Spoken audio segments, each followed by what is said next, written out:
National Laboratory, who will provide insights into threats and to how the U.S. government is working to help industry be more informed about the most consequential risks and to better plan and protect our grid. Energy and Commerce has led on enactment of several laws over the past decade to ensure appropriate national attention to cyber and physical attacks in our nation's critical energy infrastructure. This work ranged from clarifying government authorities in the Federal Power Act to authorizing several technical assistance and information sharing programs to assist utilities of all sizes. The hearing today should inform us as we seek to update and reauthorize various provisions that aim to make the nation more secure. And at this time, I'll yield back the balance of my time, and I recognize the gentlelady from Florida's 14th District, the subcommittee ranking member, for an opening statement. Well, thank you, Mr. Chairman. Thank you to our witnesses for being here today. Needs energy infrastructure and an electric grid that meets the needs of the 21st century. That means a modern, reliable, and resilient grid and tools for power providers to guard against malign attacks and extreme events. Unfortunately, the Trump administration is taking us backwards, keeping us wedded to outdated technologies that are insufficient to meet modern threats or power innovations like artificial intelligence. For example, the current Department of Energy terminated billions of dollars for projects meant to reduce the frequency and durations of blackouts and help utilities restore power faster.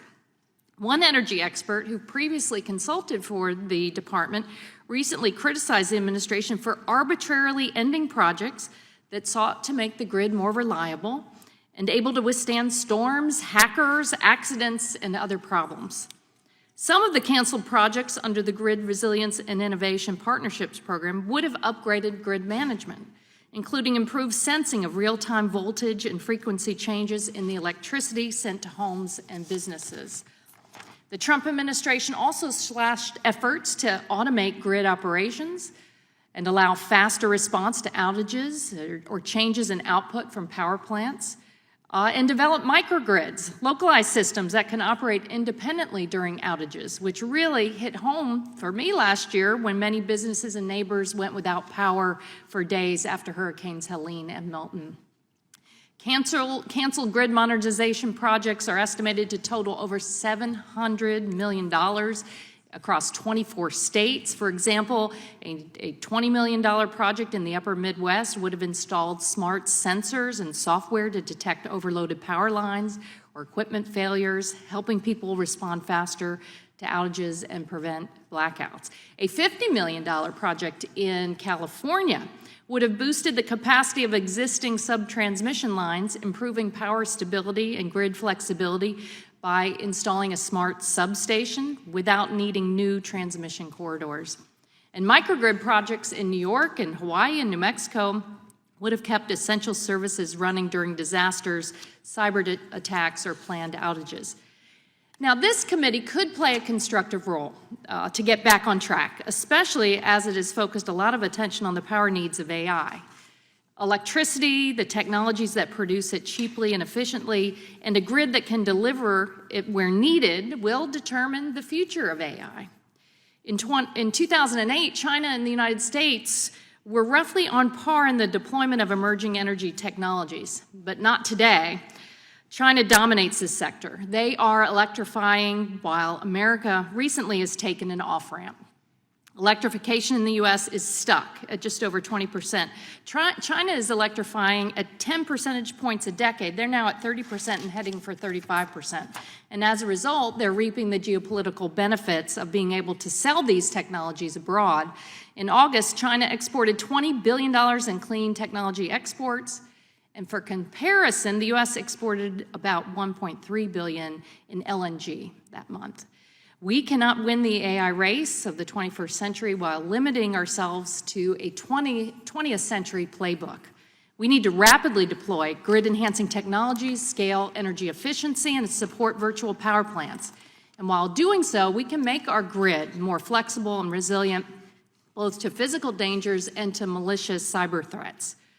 Traditionally, our grid was established with a few large large-scale fossil-based energy generators pushing out energy to customers. But that is changing to a much more flexible and interconnected model of distributed generation, where electricity is moving in both directions, across wires all the time. The clean energy transition and broader energy expansion to meet AI electricity demand is an opportunity to counter cybersecurity threats. And if done properly, we can replace our outdated energy systems with software-enabled clean energy technologies. Modern tools that allow the grid to recover more readily when harmed by a hurricane or a hacker that takes down a portion of the grid. We can use smart inverters, grid-forming technologies, and batteries to restabilize or, if necessary, quarantine a part of the grid. Securing our electric grid should be a bipartisan national security imperative. Congress can do this. We did it in the bipartisan infrastructure law. It's imperative that we strengthen what we did there. So let's get back on track, get back into the electrification race for the sake of our technological advancement and to put downward pressure on electric bills for consumers. I look forward to hearing from the witnesses today, and I yield back. Thank you. The gentleman yields back, and the chair now recognizes the chairman of the full committee, the gentleman from Kentucky, for 5 minutes for questions. Thank you. Thank you for Chairman Latta for having this hearing, and thank for all of our witnesses being here. And there's one specific one I'll point out in just a few minutes. And I also want to publicly thank Chairman Jordan for the opportunity to use this room today while our second room is being renovated. So throughout our nation's history, the affordable, reliable, and abundant supply of energy has underpinned our prosperity and security. Today's world is no different. A complex web of interwoven energy systems and networks of linear infrastructure power the facilities and technologies that Americans rely on for work, healthcare, financial services, modern communications, and myriad of everyday necessities. Our society's ubiquitous reliance on digital systems to power all of these applications also makes the underlying energy systems a target for nefarious actors such as state-sponsored attacks from China, Russia, and Iran. The committee has noted throughout this Congress that we are on the precipice of great technological advancements and could reshape the next generation economy. But as these developments take root, our reliance on energy will continue to grow and the surface area for potential threats will widen, potentially even equipping bad actors with sophisticated tools to cause harm and sow chaos in the lives of everyday Americans. 10 years after Russia conducted the world's first large-scale cyber attack in Ukraine that shut down the grid for 200,000 residents, we witnessed the first documented large-scale AI-driven cyber attack against governments, financial institutions, and businesses around the globe last month. This attack served as a test case demonstrating the capability of advanced computing models to conduct wide-ranging attacks with minimal human intervention. But AI can also be deployed to promote security and resiliency on the cyberspace battlefield and equip operators with the tools they need to protect against attacks and respond in the case of disaster. The witnesses before us today are on the front line protecting critical energy infrastructure in the efforts to address an evolving threat landscape. One witness that I would particularly like to welcome is a friend of mine from my area, Tim Lindahl, President and CEO of Kenergy Electric, an electric cooperative that serves several counties across Western Kentucky. I believe you serve 14 counties, and 6 of your 14 counties are among the best in the world. That's what I understand. They happen to also be in the 2nd District of Kentucky. Thank you for your service to them. Places like Owensboro, Hallsville, McLean County, I think Muhlenberg, and Breckenridge. I think I've hopefully got them all. Davis and Hancock are the counties for those cities I mentioned. So cooperatives like Kenergy are a key partner in these efforts to protect reliability and security of the electric sector in our rural communities.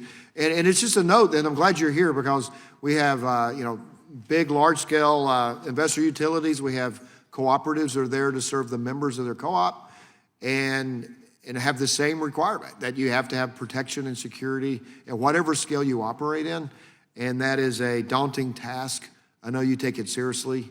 I know the co-ops and all of our friends take it seriously. And we really appreciate you being here in this discussion. As I said, I was thinking, Chairman, Jordan for this real estate because there's another meeting going on. I'm going to be back and forth, but I look forward to hearing as much testimony as I possibly can and engaging in this. And Mr. Chairman, I really appreciate you having this hearing, and I will yield back. Thank you very much. The gentleman yields back the balance of his time. The chair now recognizes the gentleman from New Jersey, the ranking member of the full committee, for 5 minutes for questions. Thank you, Chairman Latta. I'm pleased the subcommittee is holding this important hearing today, as cybersecurity is a critical issue that can impact energy affordability and reliability. This is also the first energy subcommittee hearing this Congress that was put together in a bipartisan way. And it's December. We should be having hearings like this regularly rather than just annually.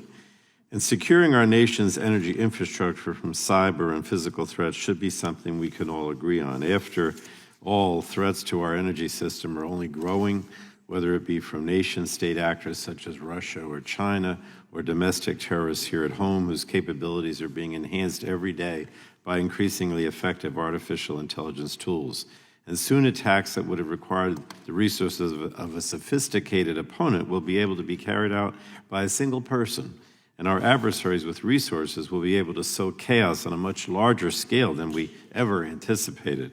So these threats are not hypothetical. Earlier this year, we discovered that hackers associated with the Chinese government unleashed an attack that compromised the systems of a Massachusetts utility for nearly a year.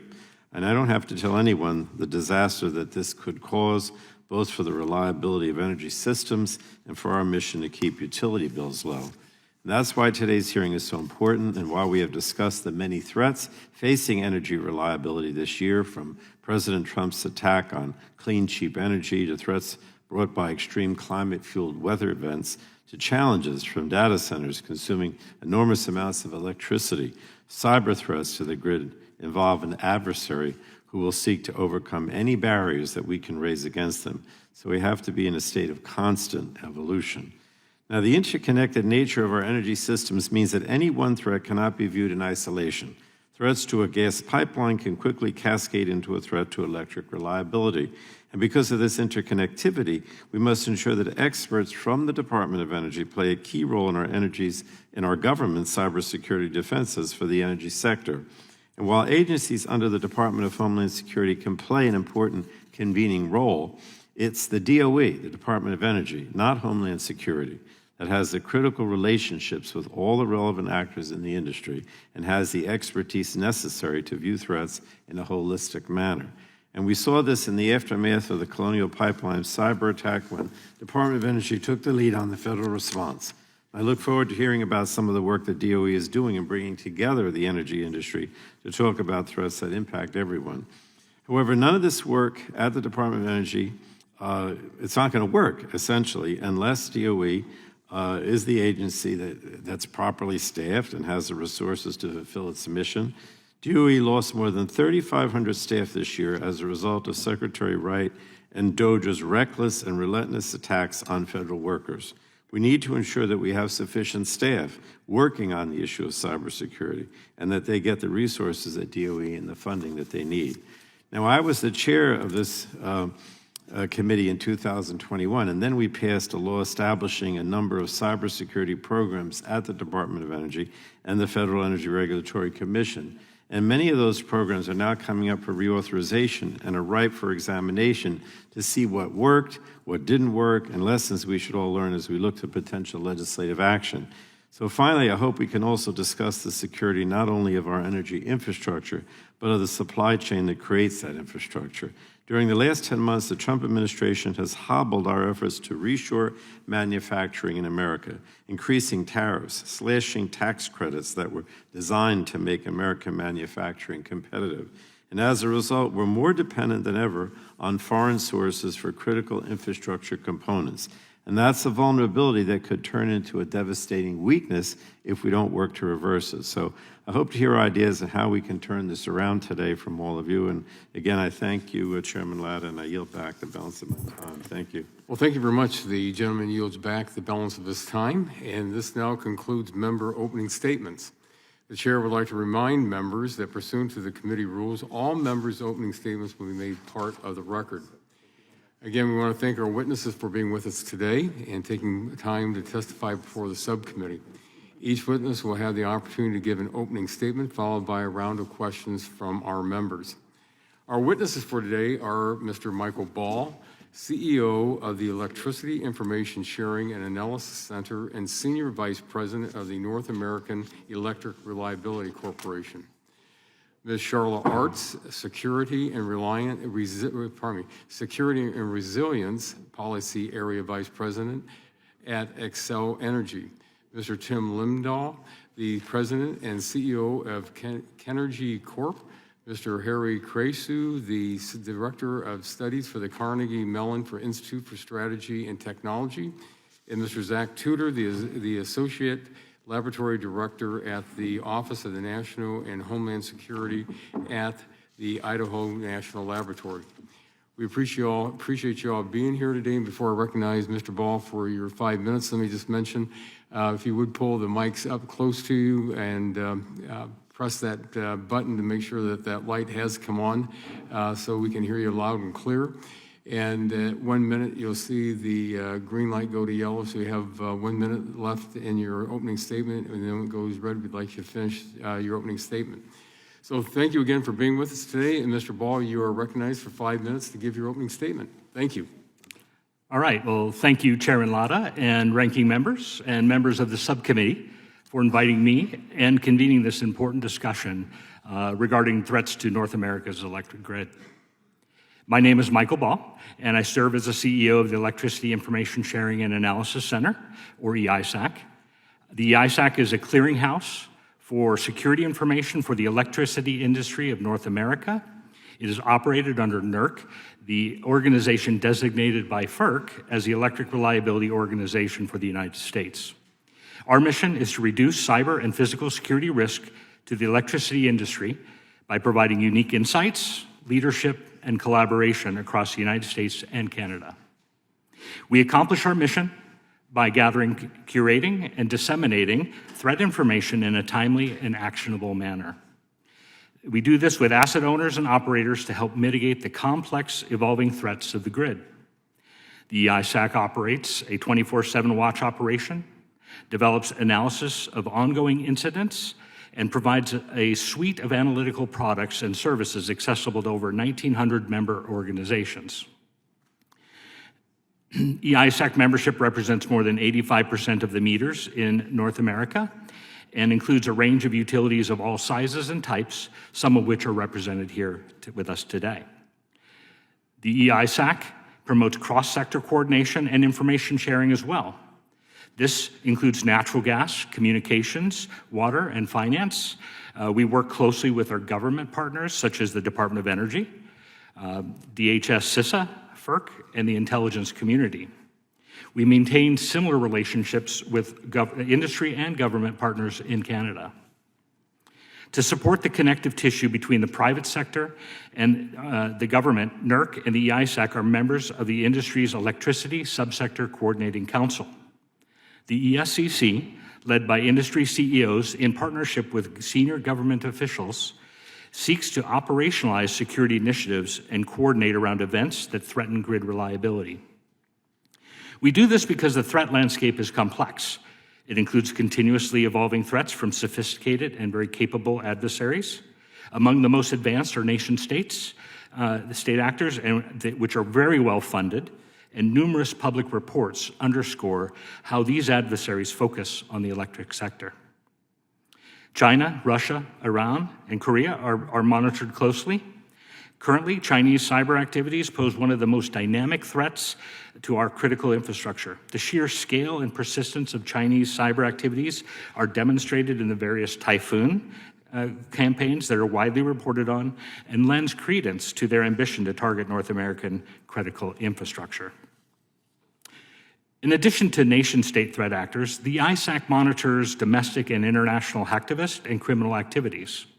Cyber criminals have access to a wide array of tools and techniques supported by a stunning dark web ecosystem that fuels ransomware and other extortion campaigns that we see today. And unfortunately, activists and extremists see destructive acts against critical infrastructure targets as an opportunity to create impact in a way that draws attention to their ideologies and beliefs. The EISAC helps our industry counter these threats by fostering an active community of industry and government partners. A secure portal allows members to exchange and receive industry-recognized bulletin and alerts regarding irrelevant cyber and physical threats to the industry. Through this portal, EISAC provides analytical products with actionable content to support industry security teams. In partnership with the Department of Energy, the EISAC operates CRISP, the Cybersecurity Risk Information Sharing Program. CRISP is a monitoring system that provides cyber threat intelligence and helps detect malicious activity and inform defensive measures. We also partner with DOE on the ETAC, the Energy Threat Analysis Center. The ETAC is a collaboration between industry and government through CISA's Joint Cyber Defense Collaborative. And ETAC partners work together to analyze threats, provide industry context, and recommendations back to the sector. And it's an important example of how private sector is working with government to bolster the defense of critical infrastructure. The EISAC also plays an important role in convening industry. We host GridSecCon, an annual grid security conference, which brings together nearly 1,000 security professionals for training, education, and collaboration across industry. And just 2 weeks ago, we conducted the 8th iteration of GridX, the largest grid security exercise in North America. And this is to tackle critical issues and identify ways to enhance our industry's readiness to respond to large-scale attacks. And in conclusion, these are examples of how the EISAC operates around the clock to do our part to enable reliable, resilient, and secure industry. I look forward to today's discussion. Thank you. Thank you. Ms. Arts, you are recognized for 5 minutes for your opening statement. Thank you. Chairman Latta, distinguished members of the subcommittee, thank you for holding this hearing. I am Charlotte Arts, and I serve as Xcel Energy's Security and Resilience Policy Area Vice President. My testimony today is on behalf of Xcel Energy and the Edison Electric Institute, or EEI. Xcel Energy is a member of EEI, which represents all U.S. investor-owned electric companies.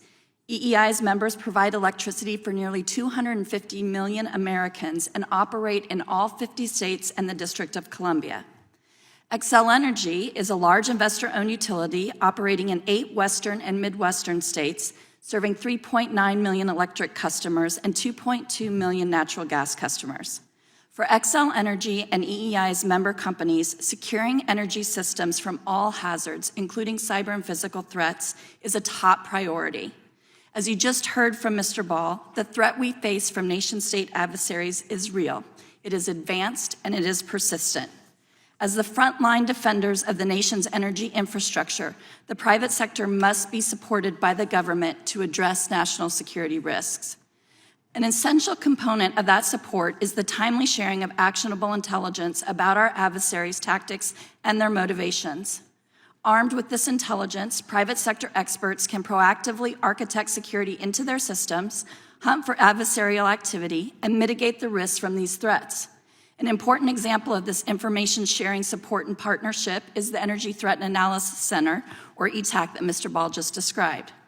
First piloted in 2023 and now consisting of 17 private sector entities, ETAC is an operational collaborative that convenes experts from our Sector Risk Management Agency, which is the Department of Energy, and private sector companies to identify, analyze, and mitigate cyber threats in real time. The uniqueness of ETAC is bi-directional exchange of information.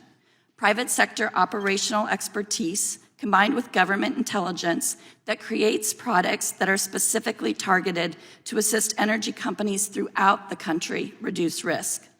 ETAC also facilitates collaboration with other federal agency partners, including DHS, the military, and federal law enforcement agencies, expanding cross-agency information sharing with the private sector. Thousands of energy entities have accessed ETAC products, evidence of its importance to industry risk reduction efforts. In addition to initiatives like ETAC, industry and government are strategically assessing threats and prioritizing risk reduction at the executive level. The Electricity Subsector Coordinating Council, or ESCC, consists of CEOs who represent all segments of the electric sector and serves as the primary interface between government and industry to address national security issues. Importantly, this convening mechanism exemplified by the ESCC unifies government and industry action on reducing systemic risk. A prime example of the effectiveness of the ESCC is the prioritization of industry efforts to support critical military installations and their energy resilience needs during a time of increasing geopolitical conflicts. At all levels of our industry, the commitment to countering nation-state adversaries is active, and it must be supported by Congress and our government partners. To bolster this national security collaborative efforts, we ask Congress to do the following. First, Congress should authorize ETAC so that it can adapt to address evolving threats, allowing for the strategic advice from private sector partners. Explicit recognition of this program allows industry partners and DOE to jointly shape sector risk reduction priorities. Second, Congress should continue to provide resources for ETAC so that private sector partners are armed with actionable information to defend their systems.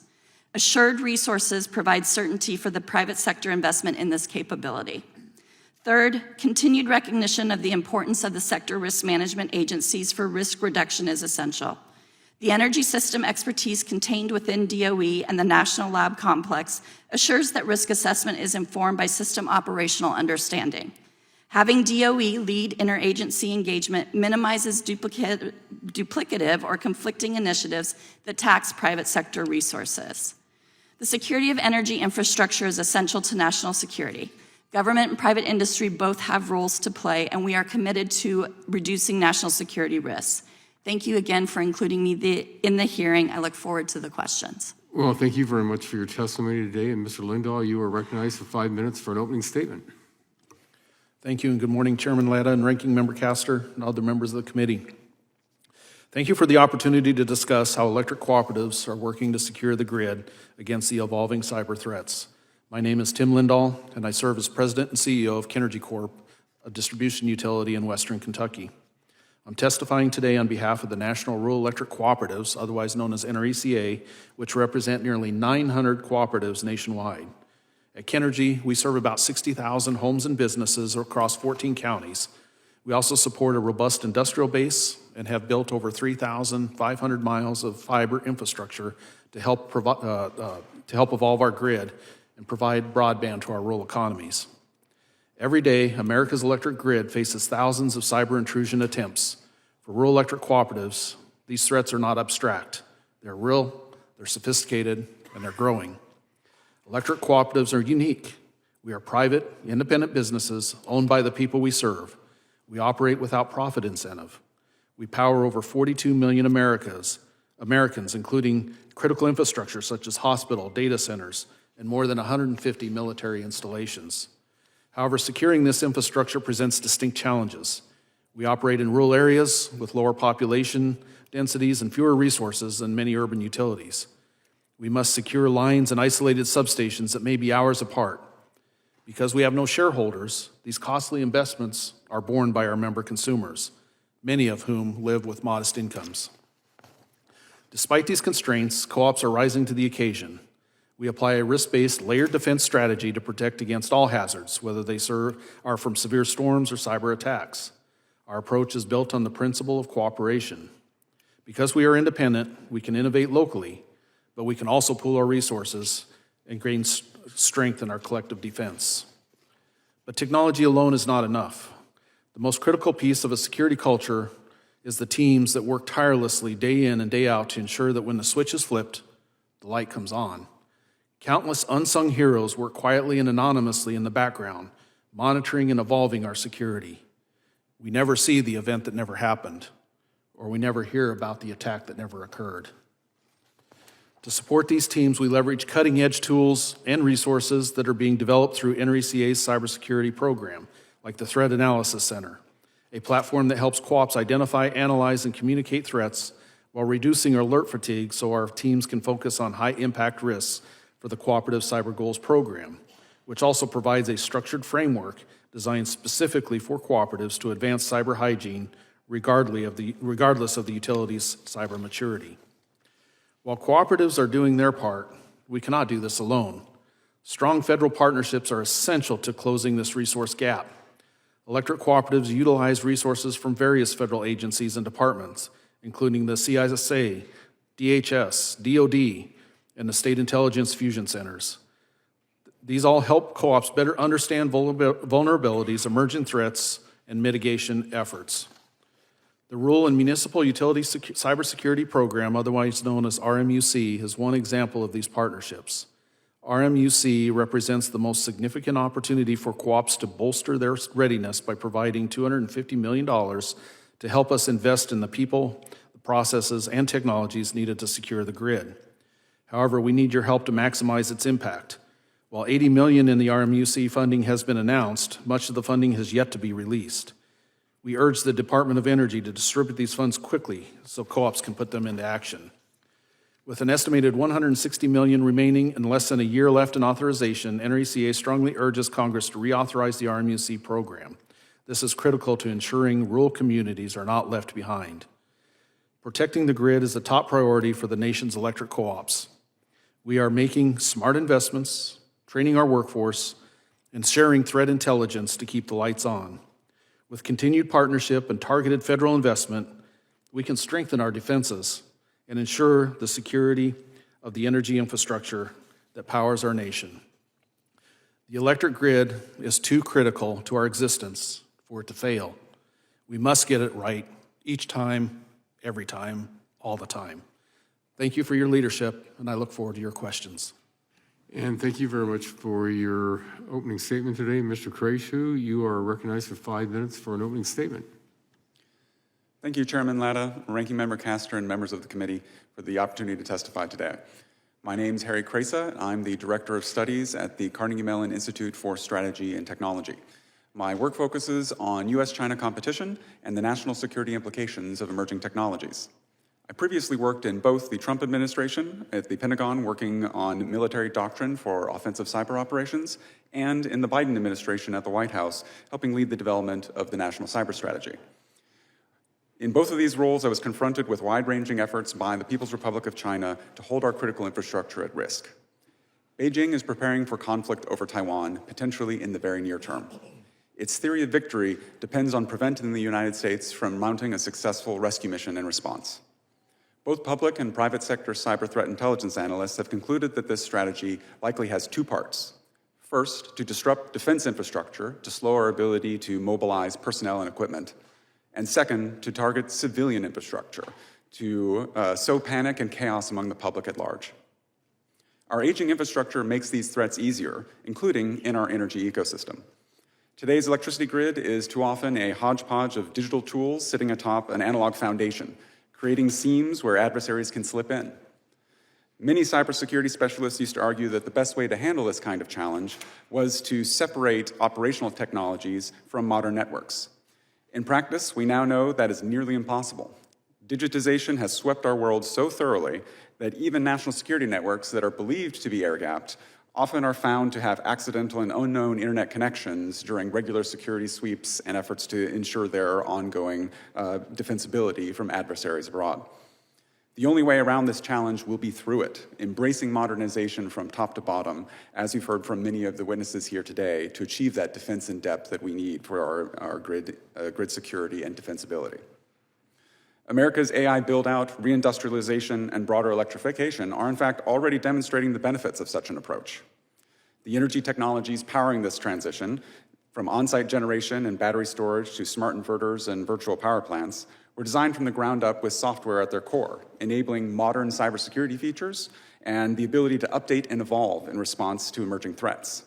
They are also enabling a smarter, more distributed grid architecture, one that is more defensible, resilient, and even self-healing, capable of quarantining disruptions and preventing cascading blackouts.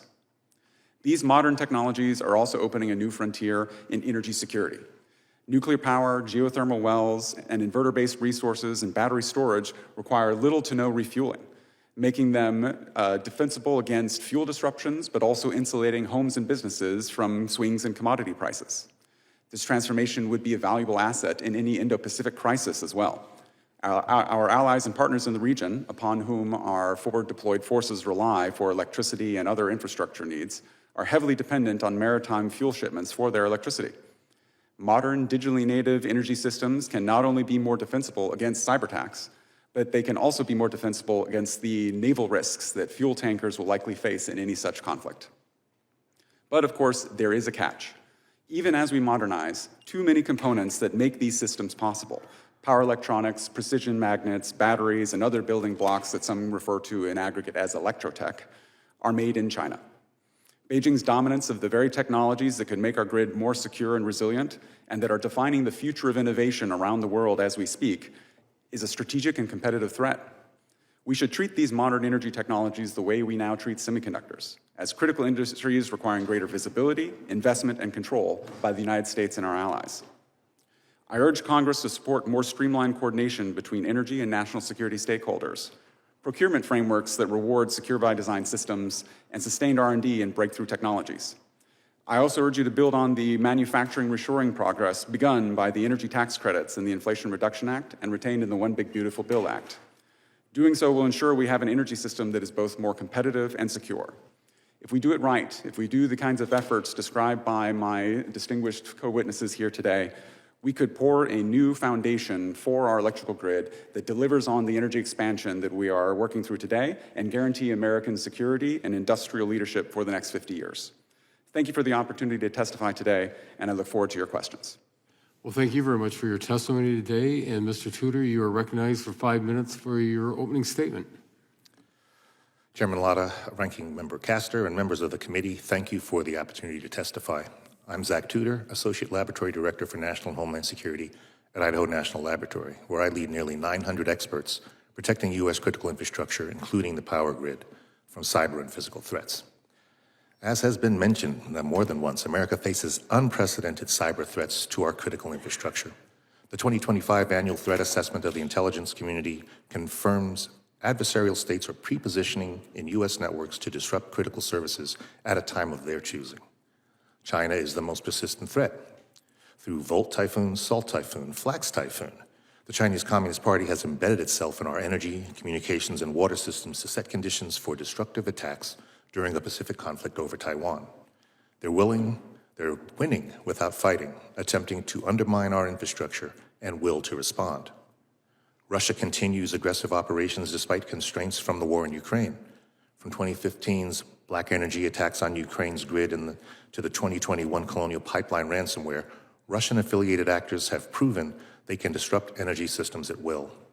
Recently, Russian hackers targeted water systems in Norway and Poland and caused a Texas water treatment tank to overflow. Iran has targeted our water, energy, and manufacturing sectors, forcing a Pennsylvania water utility to shut down portions of its system in 2023. North Korea uses cybercrime to fund its regime, stealing over $1.3 billion in 2024, but has proven critical infrastructure capabilities through ransomware attacks that have disrupted hospitals, manufacturers, and energy companies worldwide. The United States faces significant risk as our adversaries exploit fundamental vulnerabilities. Our infrastructure systems are interconnected. Disruption in one sector cascades across others. We operate vast, digitized, privately owned infrastructure that's aging and under-resourced against evolving cyber threats. The electric grid is indispensable and a prime target. Russia and China are advancing capabilities to disable grid segments during a crisis. China's Volt Typhoon has infiltrated U.S. utility networks with intent for long-term disruption. Oil and gas infrastructure remains vulnerable. Colonial Pipeline showed how a ransomware intrusion in an OT network, in an IT network, can trigger fuel shortages and panic buying nationwide. Iranian and Russian groups continue probing pipeline control systems. Telecommunication networks are critical infrastructure's nervous system. China has embedded hardware vulnerabilities in routers and switches. In September, the Secret Service dismantled devices in New York capable of disabling cell towers and the critical infrastructure dependent on real-time communication. Water systems are particularly under-resourced. EPA warns that over 70% of U.S. water systems fail basic cybersecurity best practices. Many lack full-time cyber personnel or continuous monitoring, making water infrastructure vulnerable and high stakes.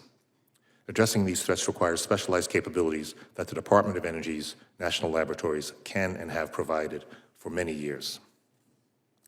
DOE operates 17 national laboratories to advance national economic and energy security while supporting other federal agencies' security missions. INL has defended critical infrastructure for over 2 decades. Our 890 square mile site provides unique capabilities to test threats and solutions at scale. We lead national control system security efforts through programs including cyber-informed engineering that integrates cybersecurity into the design of infrastructure. Our consequence-driven cyber-informed engineering program strengthens system resilience through hands-on assessments. And the Cyber Testing for Resilient Industrial Control Systems, or CITRIX, program is supported by 6 national laboratories to test energy sector supply chain components in coordination with the private sector. Additionally, INL's test ranges offer unmatched infrastructure testing capabilities. We operate a utility-scale electric grid testbed and wireless communications test range. We maintain over 150,000 square feet of control system lab space to safely test cyber and physical threats at full scale. We work alongside DOE, DHS, and the Department of War to support testing, training, and large-scale exercises. Our new Special Activities Office was established to bring coordinated focus across the lab complex and with our partners towards this critical mission. In summary, America's adversaries are not waiting. They're already embedded in our systems. The threat is no longer hypothetical. It's a daily reality. Congress must act decisively. We need to accelerate public-private partnerships to secure infrastructure. We should extend and expand the state and local cybersecurity grant program. Passage of the Pillar Act was a positive step. We should expand national laboratory investments to advance operational technology security. At INL, we're concerned more than ever before. We face a defining test of resilience and national security. If we act decisively, we can safeguard the systems that power America's economy and protect our way of life. Thank you, and I look forward to your questions. Well, thank you very much for your testimony, and that will conclude our testimony, our opening statements from our witnesses, and we'll move into the question and answer portion of the hearing. And it's very sobering what you've all been bringing before the committee. And with that, I'm going to recognize myself for 5 minutes for questions. If I could start, Mr. Ball, with you. You made some interesting statements, especially when you talk about the recommendations for Congress, and you talk about on the threat that's out there. You talk about the support for CRISP.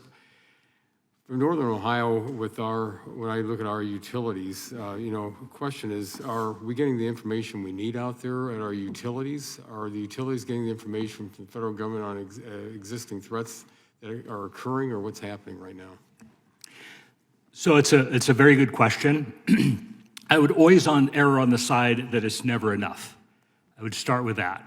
But I think what we are focused on is building a strong ecosystem of information sharing, and that part is built on relationships. And it's something that is built into, whether it be from an EISAC perspective, the members that we engage with that actually are recipients of all of the information that we push out. We serve as a conduit for that. Programs like CRISP actually are programs that are, start out with a member-funded program where they actually participate, and that information that goes from that actually is also shared with our government partners and Department of Energy and the National Lab Work framework. And what's important about that is it starts to bring together our government and our industry.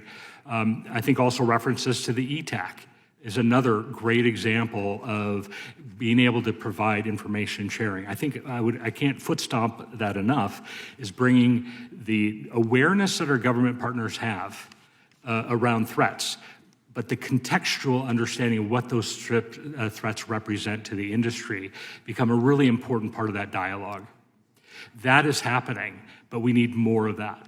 So I think anything that we can do to encourage engagement, information sharing, will actually help us drive towards a greater and more resilient grid, and certainly from a national security perspective, make us much more secure and resilient. Well, thank you. Ms. Artz, we've heard about the Communist Party and what they're doing out there in the United States and to what their threats are.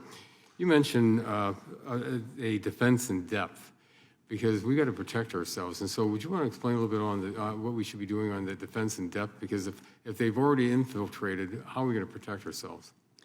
Excellent question. Thank you for it. We take a multi-layered approach to securing our systems. First, we are, as an industry, subject to mandatory cybersecurity regulations. Those are a part of the security controls that we implement, but we also really heavily rely on those partnerships that I described in my testimony and opening statement so that we can ingest the intelligence our government partners have at the federal level. We also work very closely with our state and local partners as well to understand threats in those local areas so that we can proactively implement security controls that will address those trends that we are seeing from these advanced persistent threats.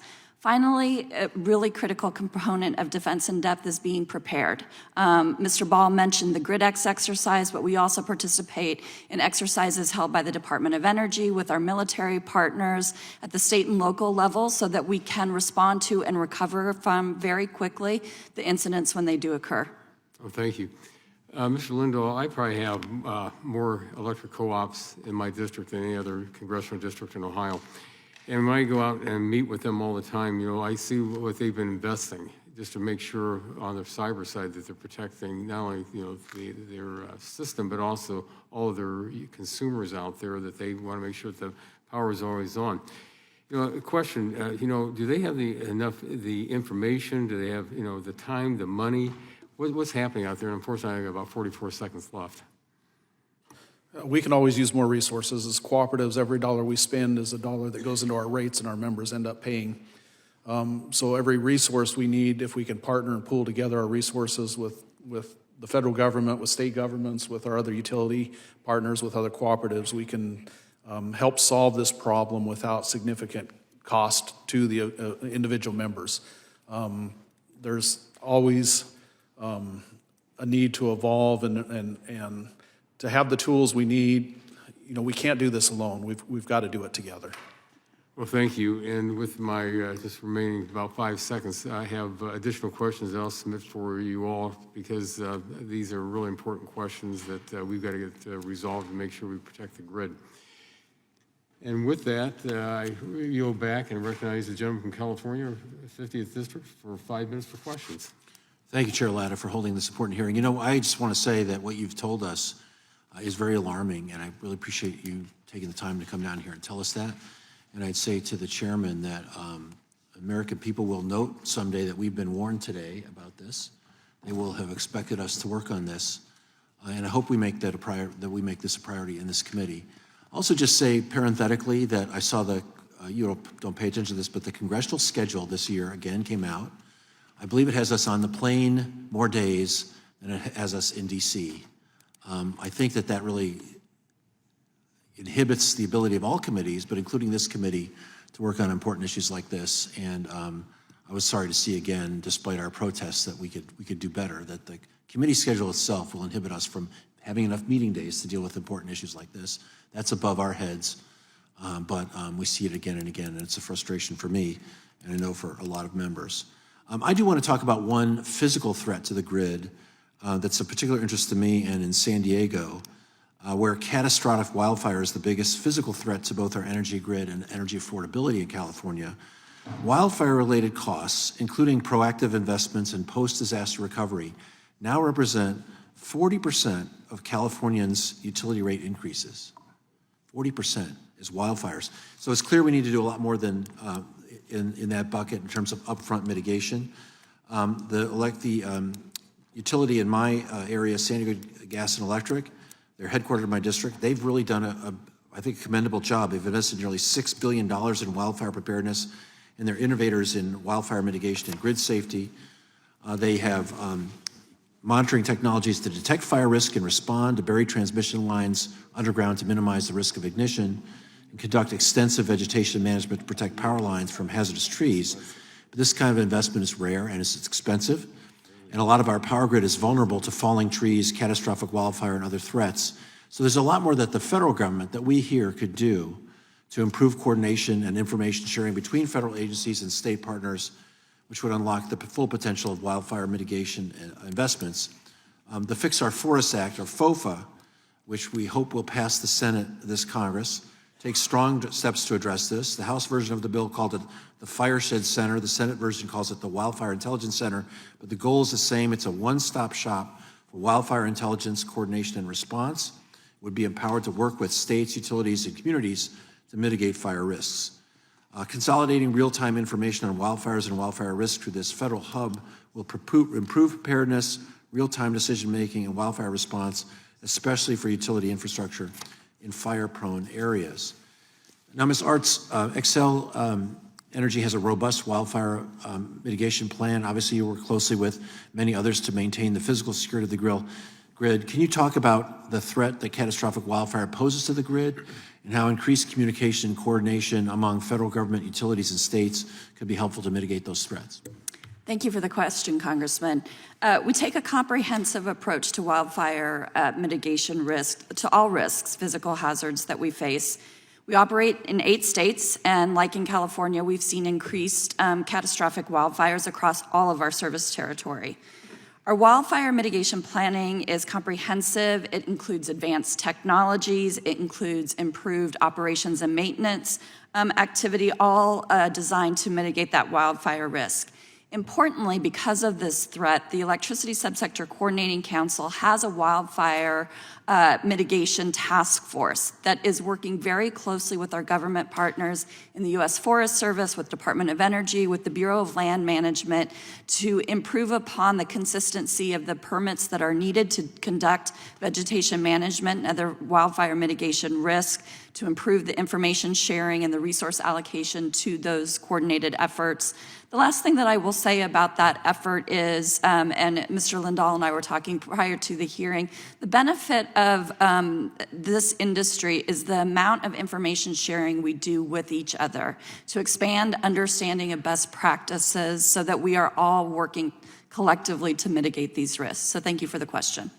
Mr. Ball, quickly, I know EISAC works with industry to respond to wild threats. How can Congress help that effort better in 20 seconds? Yes, so from the EISAC perspective, the wildfire threats aren't specifically within the domain. However, as Ms. Arts references, the Electricity Subsector Coordinating Council is very focused on this issue. And then speaking from the NERC side of the House, FERC has asked NERC to conduct a study. They're in the process of bringing together stakeholders to produce a report in May. Next year. Thanks. We'll look for that, and I yield back. The gentleman's time has expired and yields back. The chair now recognizes the gentleman from Kentucky, the chairman of the full committee, for 5 minutes for questions. Thank you. And I want to ask the gentleman from Kentucky a question here, Mr. Lindahl. Thank you for being here and appreciate you making the trip up.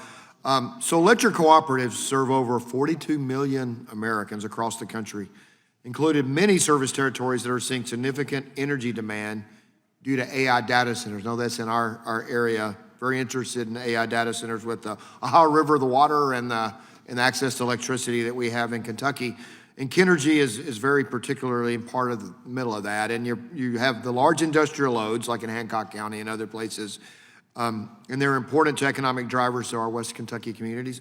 In the era of skyrocketing demand growth, can you discuss ways in which cooperatives like Kenergy are creatively addressing cyber threats to the system?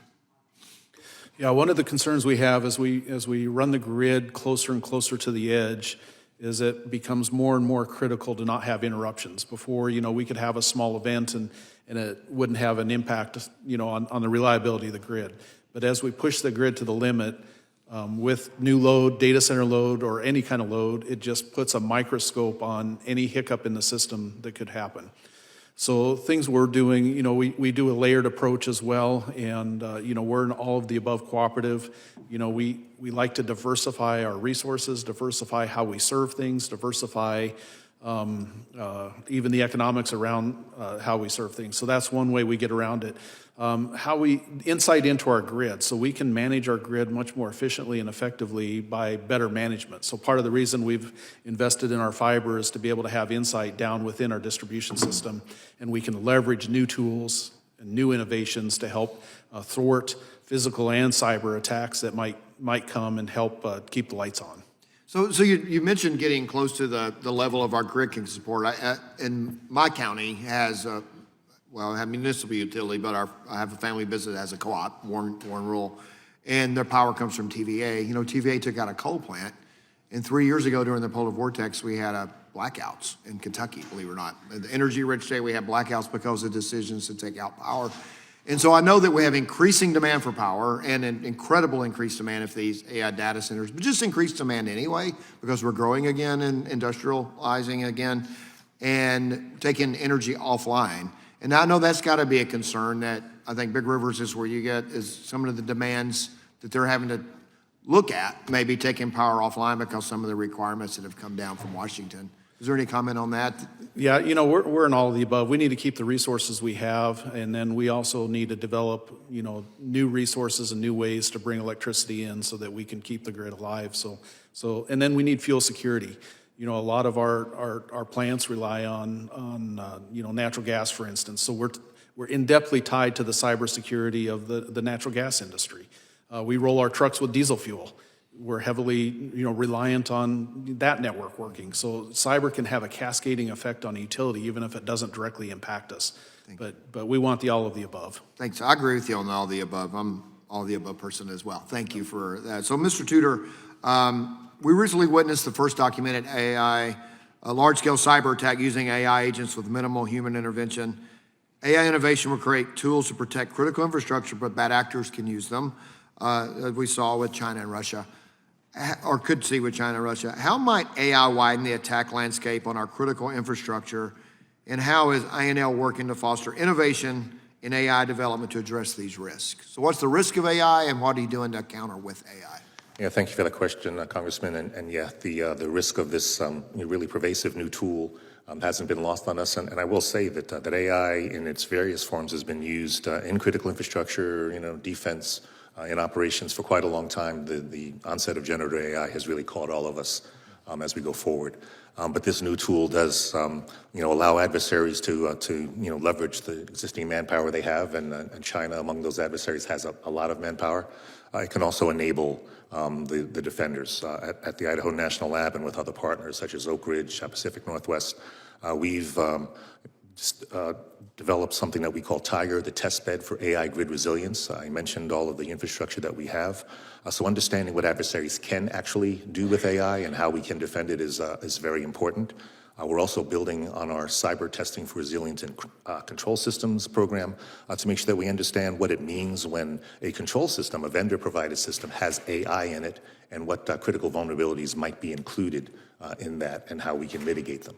So we at INL are doing a lot, and so are the other national labs, working with CSER and DOE and others. Well, thank you for that, Mr. Ball and Ms. Arts. We've discussed at length in the committee this Congress about how demand growth of electricity presents new risk to be managed by everyone. And so how is the industry approaching risk posed by an attack that causes the sudden loss of demand, such as from data centers? And what will that, so you're looking at the overall grid stability and risk of this. How are you guys mitigating risk? I'll start with Mr. Ball, then Ms. Arts. Okay, well, thank you for the question, and in fact, it's a pretty significant. I'm sorry, I just noticed I'm already negative on time. Maybe we can get the answer in a. Yeah, go ahead and want to finish up quickly. Okay, just to say that you know, we take that threat very seriously. In many ways, we have to explore the impacts of scenarios like that, and that is why we really focus on the ability to read and react to events in various scenarios. So, very important topic. Well, thank you. The gentleman yields back. And the chair now recognizes the gentleman from New Jersey, the ranking member of the full committee, for 5 minutes for questions. Thank you, Chairman Latta. We often hear about the importance of a diversified grid and of not discriminating against any single resource type. Unfortunately, that's not the approach we've seen from the Trump administration and from congressional Republicans, and I think that leaves us with real risk. My question initially of Mr. Cresa, I was struck by your written testimony, which said it was crucial that the United States not fall behind China in next-generation technologies like batteries, smart inverters for resources like wind and solar, and virtual power plants. But could you talk a bit about that importance and do efforts to shut down the research and deployment of wind and solar technologies for example, help or hurt the security of our energy system, if you will? Absolutely, Congressman. The basket of technologies that many are beginning to refer to as electrotech or electro-industrial equipment are increasingly forming the foundation of our economy today and are going to infuse every part of it tomorrow. Technologies that generate and store electricity, that manipulate and move it, that range from batteries to advanced compute to advanced sensors, autonomous vehicles. These are the technologies that are going to define the pace of industrial competition in the future. And they're critical not only to our electrical grid, but for many sources of innovation that we see on the horizon. And it is indeed very troubling that the People's Republic of China has quite the head start on manufacturing many of these technologies. But the simple reason for that is that PRC had a head start on manufacturing smartphones and computers. Many of these key pieces of electrotech machinery are downstream of those initial industrial investments. And so the bad news is we are quite behind now on a variety of critical strategic technologies. But the good news is that if we can make progress in some of them, we'll enjoy spillover benefits in other competitive areas. Because the truth is that a smartphone, a robotaxi, or a fusion reactor are all very different technologies, but are fundamentally made up of many of the same components. All right, thank you. I want to turn to Mr. Ball. I wanted to turn to the network of organizations that help keep our energy system secure, including the Electricity Information Sharing Analysis Center, the Electricity Subsector Coordinating Council. Many of these entities are focused primarily on the utilities that handle the transmission and distribution of electricity, and that's important. But in many parts of the country, including New Jersey, the actual generation of power is handled by different companies, separate from the utilities. But those companies are just as much an integral part of the power sector as any load-serving utility that owns wires or sells power to consumers. So, Mr. Ball, could you talk about the efforts by NERC or that NERC has made to include independent power producers in the Electricity Information Sharing and Analysis Center, and how can we ensure that those entities are getting the support they need to keep the system secure and online? About a minute, because I want one more question to go. So just to try to answer that very good question, one of the things we look at is the information sharing fabric that we work with. It's a neural network of resources. I talked about different ISACs. I talked about our membership. You know, one of the things we don't, from an EISAC perspective, all of entities have the ability to participate with the ISAC. In fact, we work with a lot of entities, even within our ECA, who are in fact distribution organizations, and we channel information through to them as well. So we are not bound by necessarily those areas, but I think we can always do better. And it's certainly an area that we're continuing to see growth, and not only in terms of engagement and information sharing, but actually engagement. We had, in last GridX exercise, we saw a 70% growth in small utilities participating, and that represents a lot of distribution as well. So I think we're seeing progress there, more to do. All right, thank you. Let me just reiterate what I said in my opening statement, which is that the Department of Energy plays a vital role in cybersecurity. Its expertise must be represented in any governmental conversations about the cybersecurity of the energy industry. And I could just go down the line and ask if everyone here agrees. Quickly, Ms. Arts.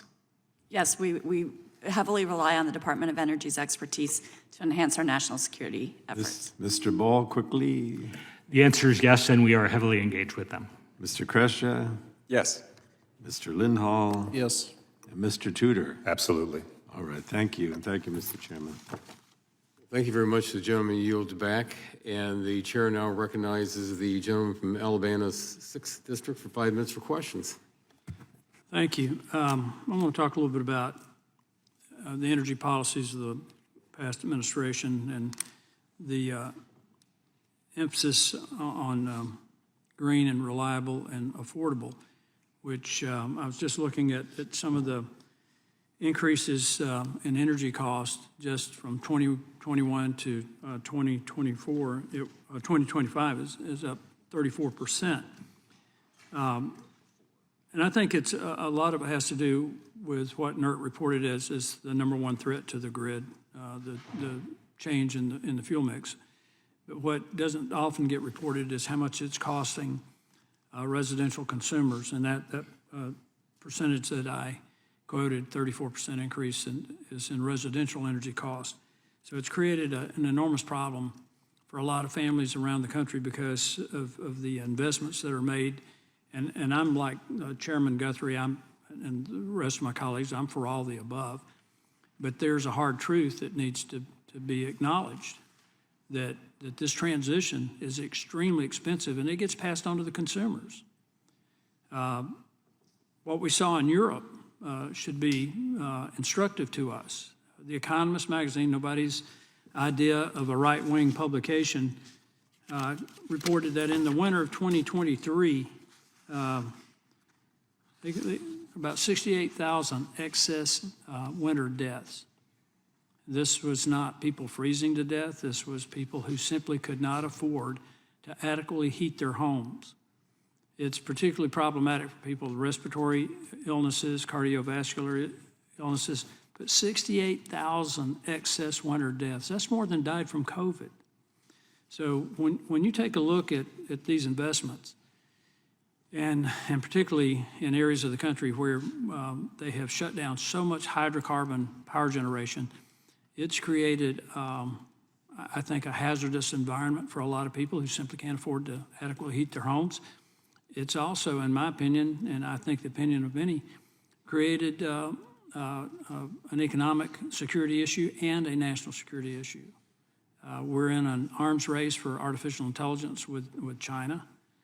We're going to have to build massive data centers that cannot be powered with renewables because they're intermittent power. You have to have a consistently high base load to meet the demands of the data centers for us to be competitive. When I talk about this arms race in artificial intelligence and quantum computing, whoever wins that's not going to be a superpower. They will be the superpower, if you want to talk about power, okay? So Mr. Ball, in your experience at NERC, would you care to comment on this? What I can say is that is it's a very big concern about the growth and the demand and trying to balance out outcomes with that. I cannot speak expertly on that. However, I'm always happy to come back with additional feedback. But I can tell you that NERC is very engaged. One of the things that I think we've got to address is supply chain issues.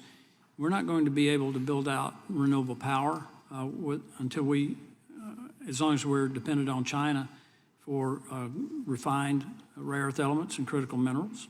That's a huge issue for us right now, is securing our own supply chain domestically and collaboratively with allies in the Western Hemisphere.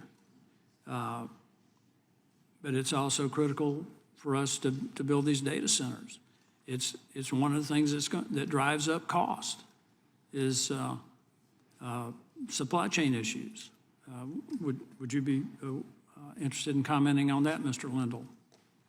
Supply chain is a huge concern. You know, our system is built on three legs. When we make decisions on resource generation, resource delivery, we balance affordability, reliability, and safety. So every decision we make has to balance between those three. And in some cases, renewables work. In some cases, they don't. In some cases, and that's why we say all of the above, because you know we look at it all independently every single time. And you can't play economic affordability against reliability or reliability against affordability. Well, since you brought up affordability, I want to touch on that very briefly. My colleagues across the aisle keep talking about that, but they created this problem with the legislation that they passed. And when you combine that with the supply chain issues, we not only have an affordability crisis that's really hurting American families, I contend sincerely that this is an economic crisis and a national security crisis. Mr. Chairman, thank you for the opportunity. I yield back. The gentleman yields back. The chair now recognizes the gentlelady from Florida, the ranking member of the subcommittee, for 5 minutes for questions. Well, thank you, Mr. Chairman. Mr. Kreischer, in your testimony, you talk about virtual power plants as a linchpin technology that could be easier to secure against cybersecurity threats. Let's start with the basics. What is a virtual power plant? Thank you, Congresswoman. A virtual power plant is essentially a network of small energy assets that have been stitched together by sophisticated software to function as though it is a single large dispatchable asset that the grid can turn up or down. Think in terms of home batteries, smart thermostats, even flexible industrial loads that can be aggregated together to function as though it were a dispatchable power plant. That's a little bit different than the old-time power production that was like a single power plant with distributed systems. How was this technology developed? Yes, ma'am. It's a benefit of a digitally native approach to a grid architecture, which provides both flexibility but also security and resilience benefits. For a robust grid architecture, you probably want a combination of both centralized baseload resources and flexible grid-forming distributed resources that can be orchestrated with sophistication so that they can play to each other's strengths and hedge against different kinds of risks. And then how can VPPs help with grid security? Absolutely. VPPs can provide an instantaneous and flexible response to forms of disruption. They enable models like, we call them graceful failovers into islanding and microgrids when certain parts of the grid gets disrupted. With this network of sensors and smaller energy assets, you have more flexibility to flow electricity to where it's needed and to quarantine disruptions from becoming cascading blackouts. And is the U.S. leading in this technology, or are there other countries that are in the lead on this? It is early days, and I think that, like in many advanced modern electricity generation, storage, and orchestration technologies, we are in a race with China to define what right looks like and to develop secure supply chains, both in the software and hardware side. So is there anything that the Congress can do on the regulatory side or through legislation to support and assist with the deployment of VPPs? Yes, ma'am. I believe that supply chain security considerations, whether we're writing them into hardware sourcing or procurement guidelines, should take into consideration the systemic impact of certain components of our electricity grid and things like VPPs. Get specific when you're talking about supply chains. What should this committee focus on supply chains to bolster our VPP technology and cybersecurity at the same time? Absolutely. I think when writing foreign entity of concern legislation or regulatory guidance, it should incorporate prioritization about what kinds of technologies have the most systemic impact, most high consequence. So virtual power plants are systemically influential and highly and can have high consequence. The contrast would be to commodity equipment like a vanilla photovoltaic, which is low consequence. And so you'd want to focus your efforts toward the systemically influential side rather than commodity, less consequence side. And Ms. Arts, how does Excel manage sourcing and procurement for some of these more cybersecurity sensitive components? Yeah, thank you for the question. So Xcel Energy as a regulated entity has to adhere to the NERC's critical infrastructure protection regulations that require us to manage our supply chain risk. We have a very robust process that we utilize that includes assessing during the RFP process equipment manufactured in those countries of concern. Importantly, we continue to urge our government partners to share specific intelligence information on manufacturers and or specific components that we should be targeting in our assessment. Finally, we are looking at remediating risk through removing equipment that is legacy in nature that might have been deployed prior to our understanding of some of these threats. The last thing I will say, because I want to emphasize what Mr. Tudor shared about the Citrix program that the Department of Energy does, Idaho National Lab, where they are going in and looking at vulnerabilities in equipment, hardware, software, but importantly, providing risk mitigations that industry can implement in the utilization of these technologies. Thank you very much. I yield back. Gentlelady yields back. The chair now recognizes the gentlelady from Tennessee for at least 5 minutes. At least 5 minutes. Thank you, Mr. Chairman. And thank you to the witnesses for being here today. Mr. Tudor, I'll start with you. As you highlighted, our grid is a linchpin for multiple other dependent and interdependent sectors, including natural gas and communications. A physical or cyber incident impacting one of these interdependent sectors can have downstream impacts on the grid system. And I guess my question, because I represent East Tennessee, we have ORNL right down, at Oak Ridge. Of course, we have TVA. How are you identifying and collaborating with interdependent sectors to further harden the electricity sector? Yeah, thank you for that question. Very good question. So number one, yes, working with our partners like Oak Ridge National Lab and some of the utilities that are government operated gives us access to a lot of information that we can use for our research. But also, as I was taking notes, all of the different sector councils, the Electric Sector Coordinating Council, NERC, the ETAC program, CRISP, these are all ways to get information. One thing I wanted to point back to is that we talk about information sharing.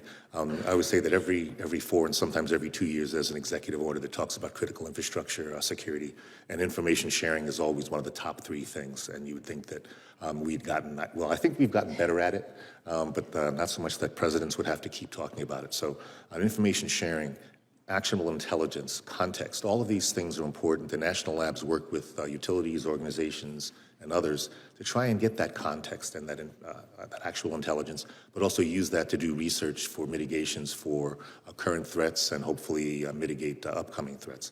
I guess what I want to say is that partnership amongst all of us is key. Working with CSER, the Office of Electricity, the Grid Deployment Office, our other agencies, keeps us kind of at the forefront, and the relationships really do matter.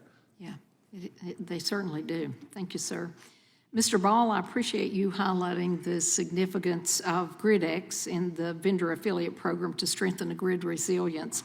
Do you happen to know if either program has ever been used to plan and protect against EMP attack on the grid?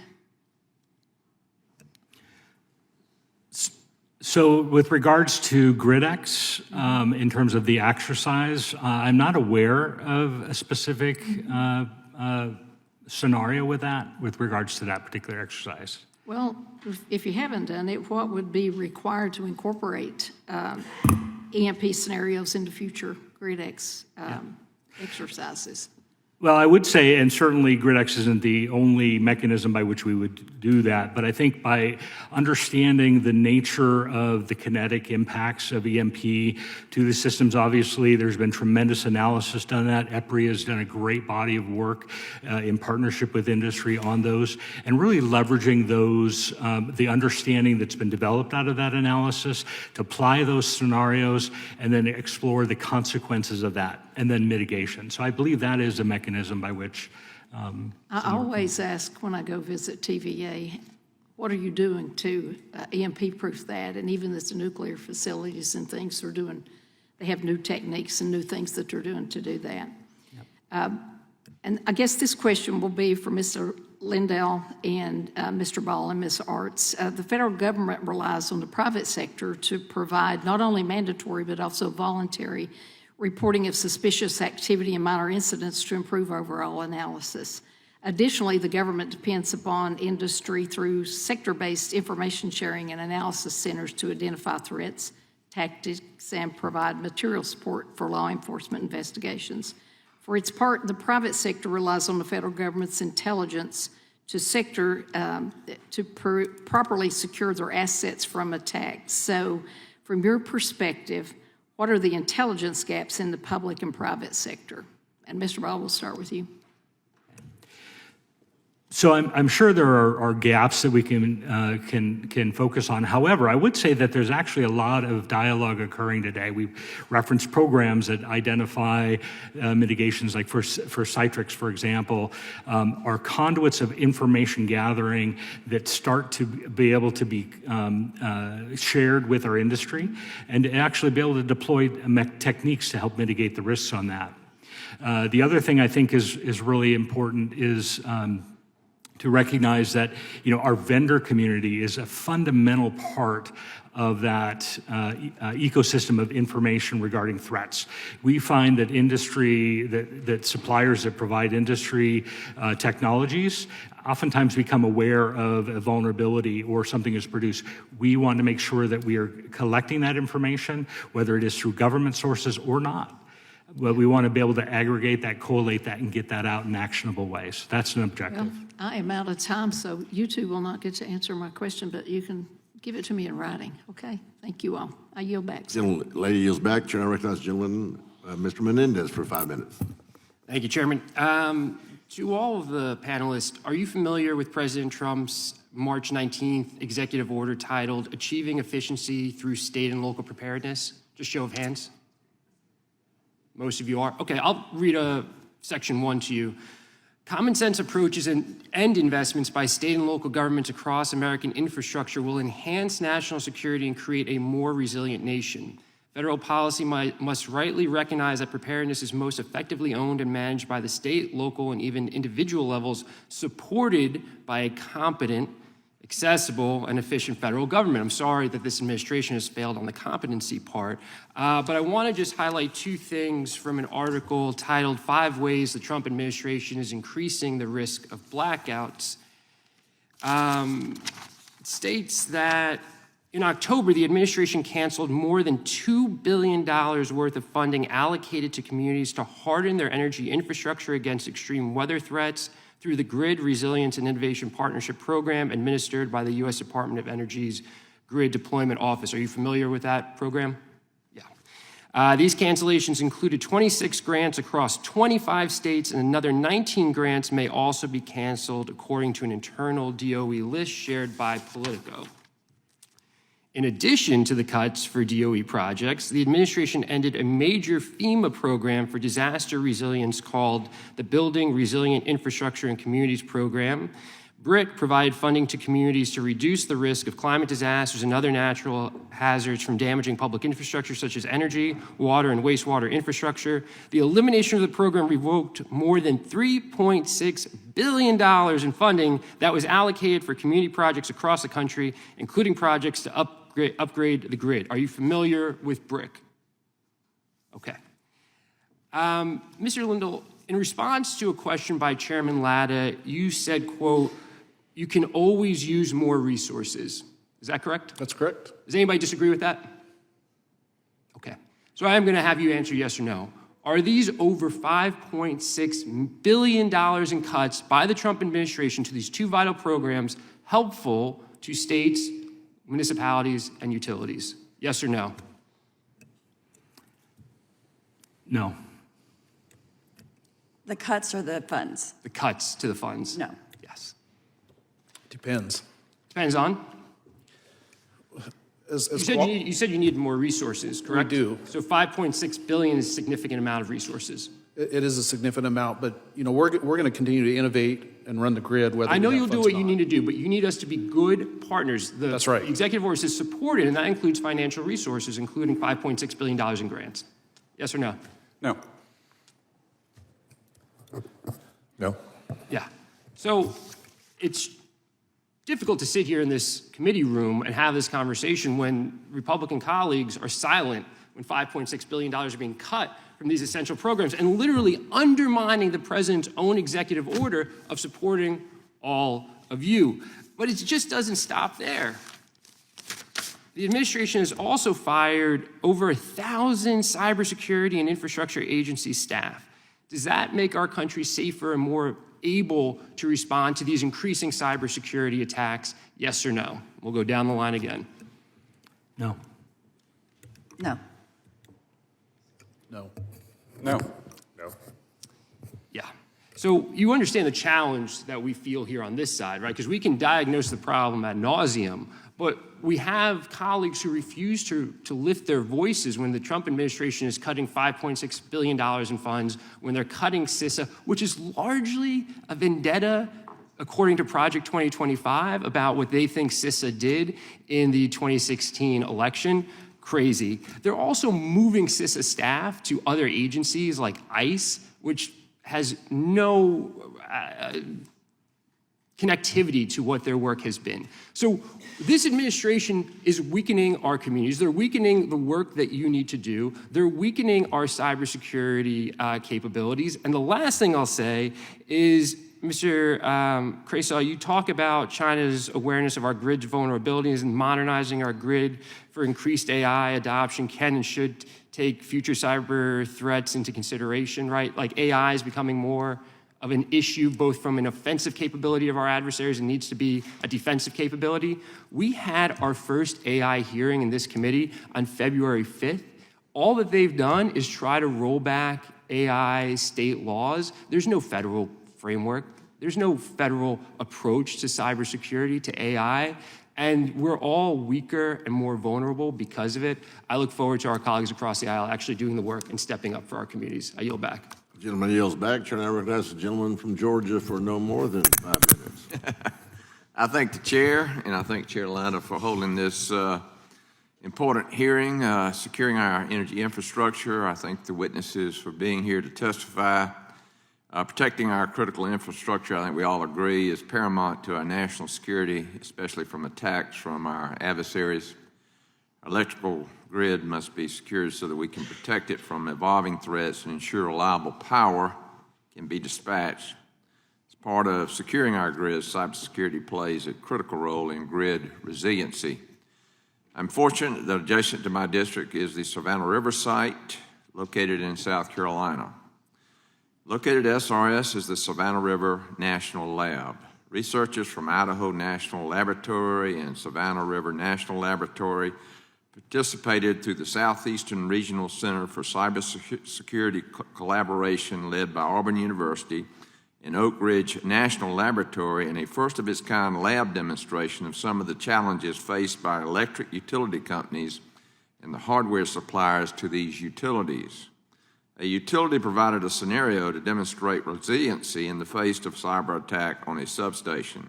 To successfully show resilience, test grids at INL and SRNL were virtually connected to each other. An attack was perpetrated on a substation emulated at SRNL with resilient control falling back to control system at INL. This scenario demonstrated the challenges faced by utilities, a possible mitigation of this particular threat, and overcoming the technical challenges of long-distance command and control for grid equipment. Mr. Tudor, often commercial industry treats the cyber threat as an IT issue when it really is a problem for OT systems. How can national labs be leveraged to use their trained cyber operators to enhance security operating technologies? Thank you for your question, Congressman Allen. Very happy to answer that. We have been partnering successfully with Savannah River National Lab since they have joined the family, as well as Oak Ridge and the Southeast Regional Center.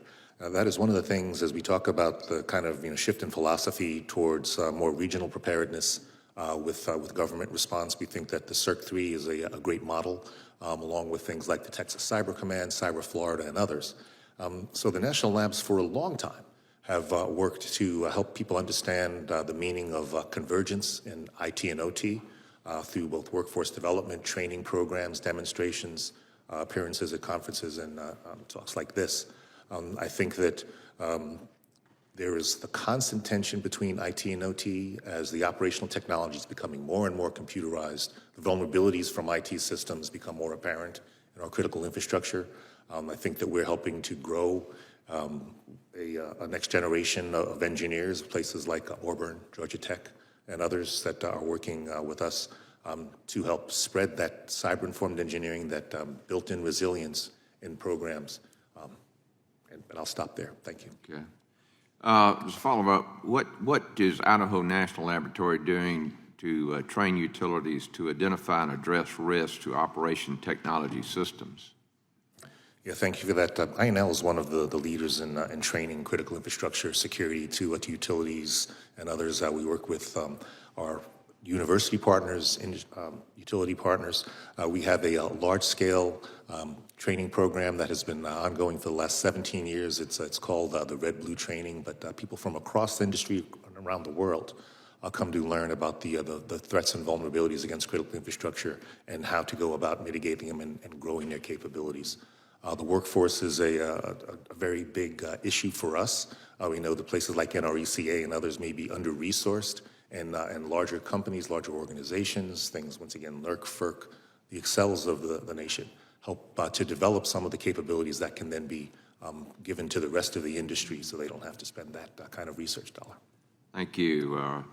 Mr. Lindahl, rural electric cooperatives play a huge role in my district in Georgia. You mentioned in your testimony Industrial Control System Rural Electric Cooperative Initiative that helps with cyber monitoring. We've got 25 seconds. Can you share how this has been impactful on helping rural communities protect critical infrastructure and enhance their cyber defense capabilities? Yeah, the more we understand about how our systems operate and the more we can kind of put protections in place to control them, the better we can respond to incidents out in the system. Good, great, perfect. Mr. Chairman, I'm 2 seconds early, and I yield back. The braggadocious gentleman yields back, and the chair now recognizes the gentlelady from Virginia for at least 5 minutes. Thank you, Mr. Chair, and I want to thank Ranking Member, the Chair and Ranking Member for holding this very important hearing. And while this is not a hearing on clean energy or data centers, representing Virginia, which is both the clean energy capital of the South and the data center capital of the globe, I can't let Mr. Palmer's false claims that clean energy doesn't power and can't power data centers go unanswered. And I would invite the gentleman from Alabama, and as a matter of fact, the entire subcommittee, or the full committee even, to come to Virginia, to come to Henrico County, Sandston specifically, to tour the Meta Data Center, which I toured during one of our mini recesses. The Meta Henrico Data Center is supplied with 100% renewable energy from new sources, from new projects specifically built to support the data center's operations, and new solar projects that add more than 500 megawatts of reliable energy to Virginia's grid. And that's because the data center's campus itself was designed to be energy efficient, and they focused on both energy efficiency and clean and renewable sources. Two things that the Trump administration, with the help of our Republican colleagues, are trying to gut. It's not just Meta, though. Amazon states that its data centers are powered by clean energy with 100% of the electricity consumed by its operations, including its data centers, matched with renewable energy in 2023. So if anybody would like to come to Virginia and tour this 100% clean energy powered, solar powered data center, just let me know. I am happy to arrange a tour. But let me get back to what we're supposed to be talking about today, which is grid security. Now, as Chair Guthrie mentioned earlier, we've seen nation states use AI to enhance and automate cyber attacks against American corporations and entities. Mr. Kresa, with the explosion and availability of AI chatbots and large language models like the one we saw used in the attack that Anthropic revealed last month, how should we be preparing for the eventuality that an increasing number of non-state actors, including for terrorist organizations, will seek to leverage these now widely available technologies to target America's critical energy infrastructure? And how can we increase our adaptability to this threat? Thank you, Congresswoman.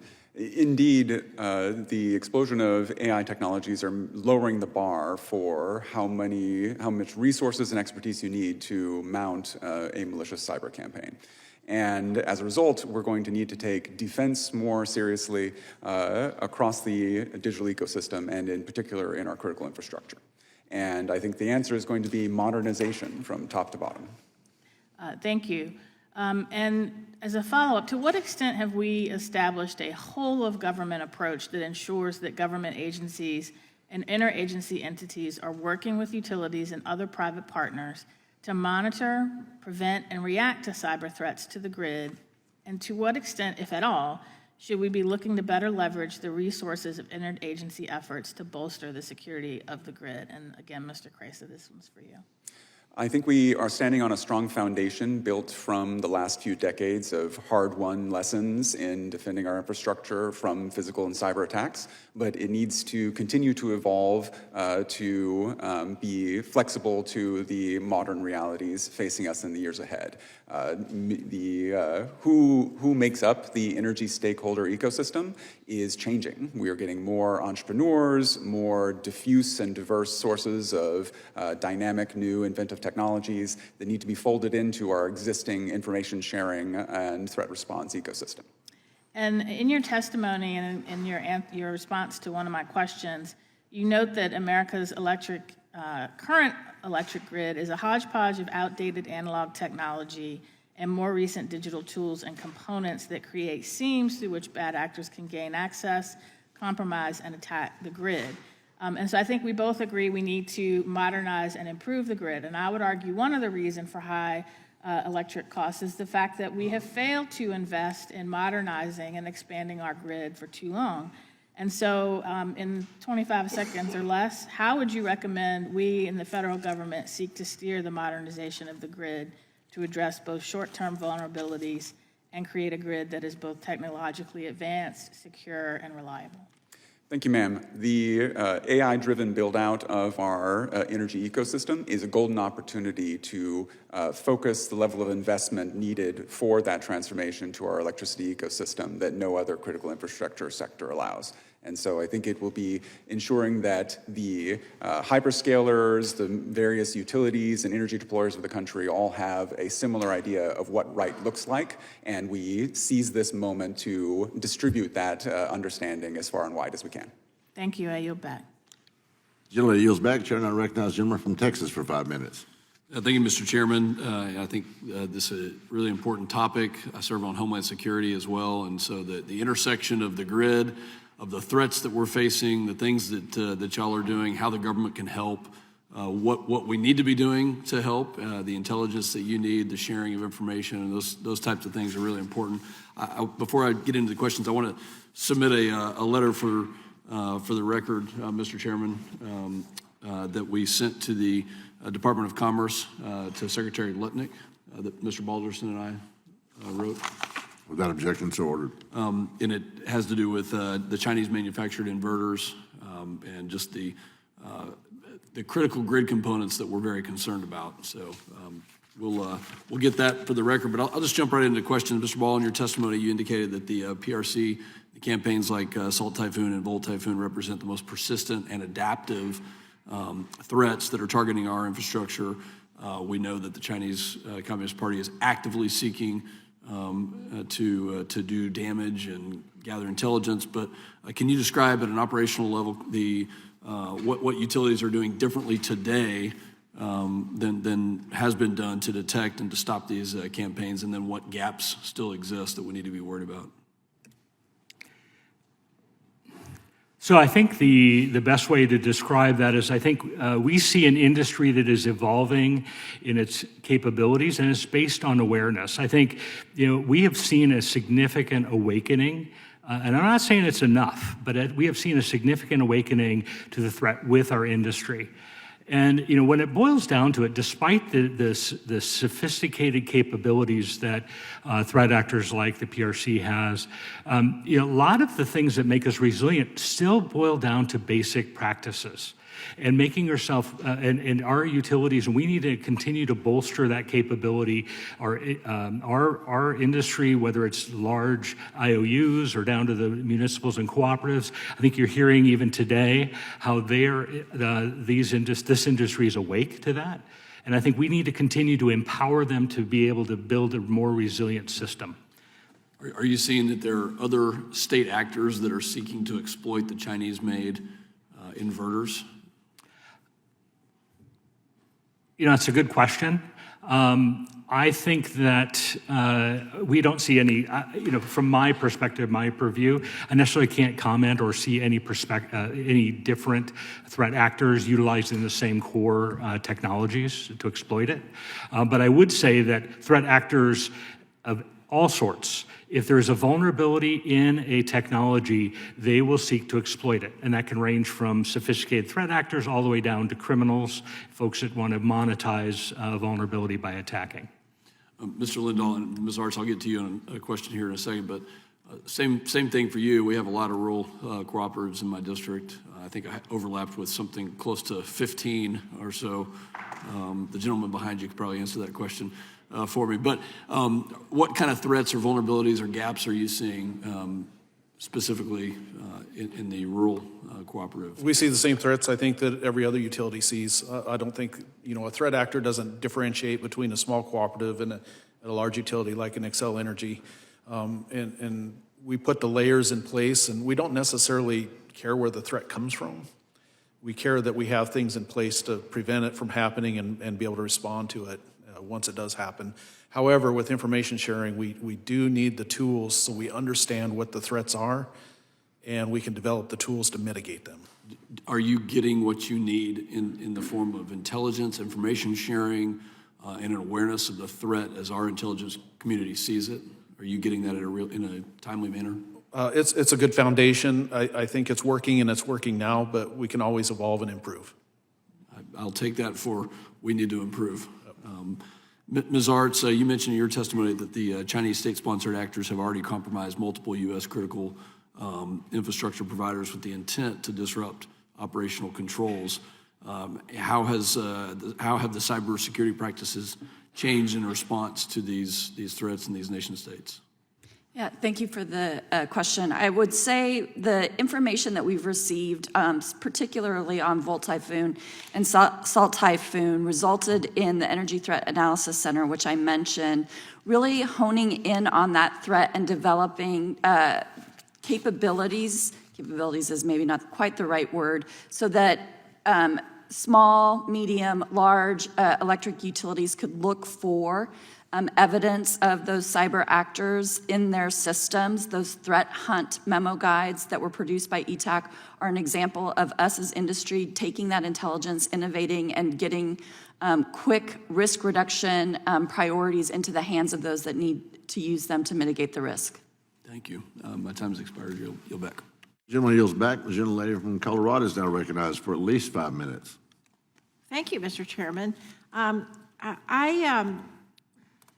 First, I want to talk about sort of this principle I always keep hearing my Republican colleagues talk about every time we have an energy subcommittee hearing, and Mr. Palmer talked about it today, which is, he said, quote, we all believe we should have an all-of-the-above energy strategy. I guess I just want to go down the panel, and starting with you, Mr. Ball. Do you believe we should have an all-of-the-above energy strategy? And each person can just answer yes or no. Absolutely, you can see the complexity. Yeah, Yes. Ms. Arts? Yes. Mr. Lindahl? Yes. Yeah, Mr. Krasa? Yes. Yes. Okay, so everybody thinks we should have an all-of-the-above energy policy.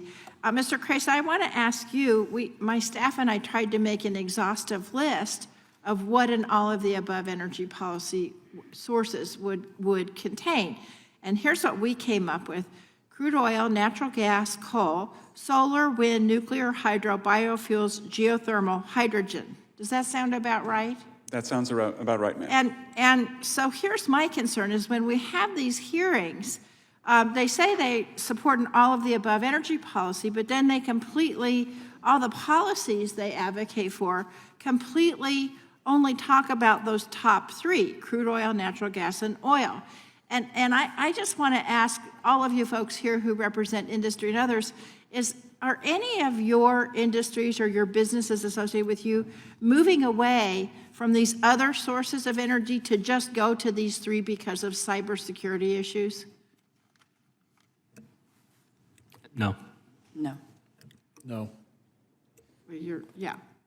Okay. So I want to ask you, Mr. Krasa, in terms of cybersecurity, is it inherently more dangerous to have an all-of-the-above energy approach and use these other things? Thank you, Congresswoman. No, it isn't, I would say, more secure and resilient to have an all-of-the-above strategy. It's more secure and resilient to have an all-of-the-above strategy. And so when we're talking about security, batteries and so on, it's not like these things are going to go away. We have to figure out how to make these sources more secure. Is that right? Yes, ma'am. Now, in these lines, yesterday, DOE announced that the National Renewable Energy Lab, which is just across the border from my district, will, quote, effectively be called the National Laboratory of the Rockies, which I'm happy to have my beloved Rocky Mountains recognized, but I don't really know what this means. Does this mean that the administration doesn't want to have the iconic NREL, which was established by President George W. Bush Sr. in 1991, move away from renewable energy research?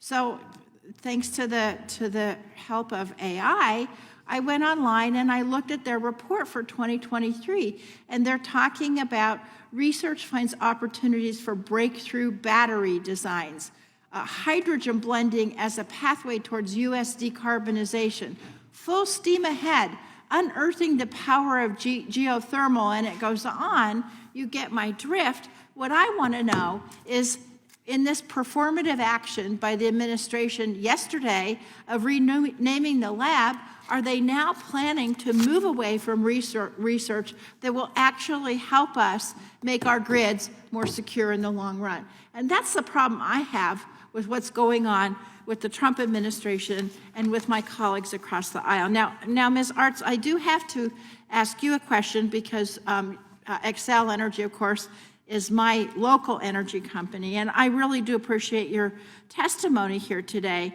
Given the presence of critical national security entities in the state, like NORAD and Space Force, and also, of course, of what's it called now, the National Laboratory of the Rockies, I wonder if you can talk to me briefly about how Xcel supports the security organizations and how ETAC, the Energy Threat Analysis Center, can facilitate those relationships. Yeah, thank you for the question. Xcel Energy collaborates very regularly with the national security partners we serve in the state to ensure that we're meeting their energy resilience needs. We recently hosted NORAD and Northern Command at ETAC to exchange intelligence information. That complements the efforts we conduct in other venues with them. We look forward to continuing that collaboration on response and recovery efforts as well. Thank you. And so the collaboration is really what's important here. Mr. Chairman, I yield back. Gentlelady yields back. The chair now recognizes the gentleman from New York for 5 minutes. Very much, Mr. Chairman. Our witnesses know better than anyone how frequently adversaries test our defenses and target the operators who keep power flowing. But as we consider these vulnerabilities, we must also recognize a broader point. Cyber and physical threats don't just expose weaknesses in the electrical system, they highlight the danger of relying on a single source of energy. When states or cities adopt policies that eliminate natural gas or restrict access to other fuels, they don't just limit consumer choice, they reduce resiliency. Electricity is essential, but it only works when the grid is functioning. If a cyber attack or a physical incident takes the grid offline, everything that depends on electricity stops. Natural gas and propane, however, can be delivered directly to the home or facility and continue to operate independently off the electrical grid. They provide heat, hot water, cooking capabilities, and even fuel for backup generators during an outage. These fuels don't replace electricity, but they give families, hospitals, and emergency services a critical lifeline when the grid is down. Removing these options leaves communities with only one energy source to rely on and one point of failure if that system is disrupted. Mr. Tudor, if a cyber or physical attack takes down electrical service, what are the practical impacts on hospitals, water systems, emergency responders, and other critical services, particularly in areas without natural gas or other backup fuels? Thank you, Congressman. Obviously, electricity is the lifeblood of almost all of these critical sectors, and so anything that takes down the electric capacity in a region would definitely have a devastating effect to all those things you mentioned.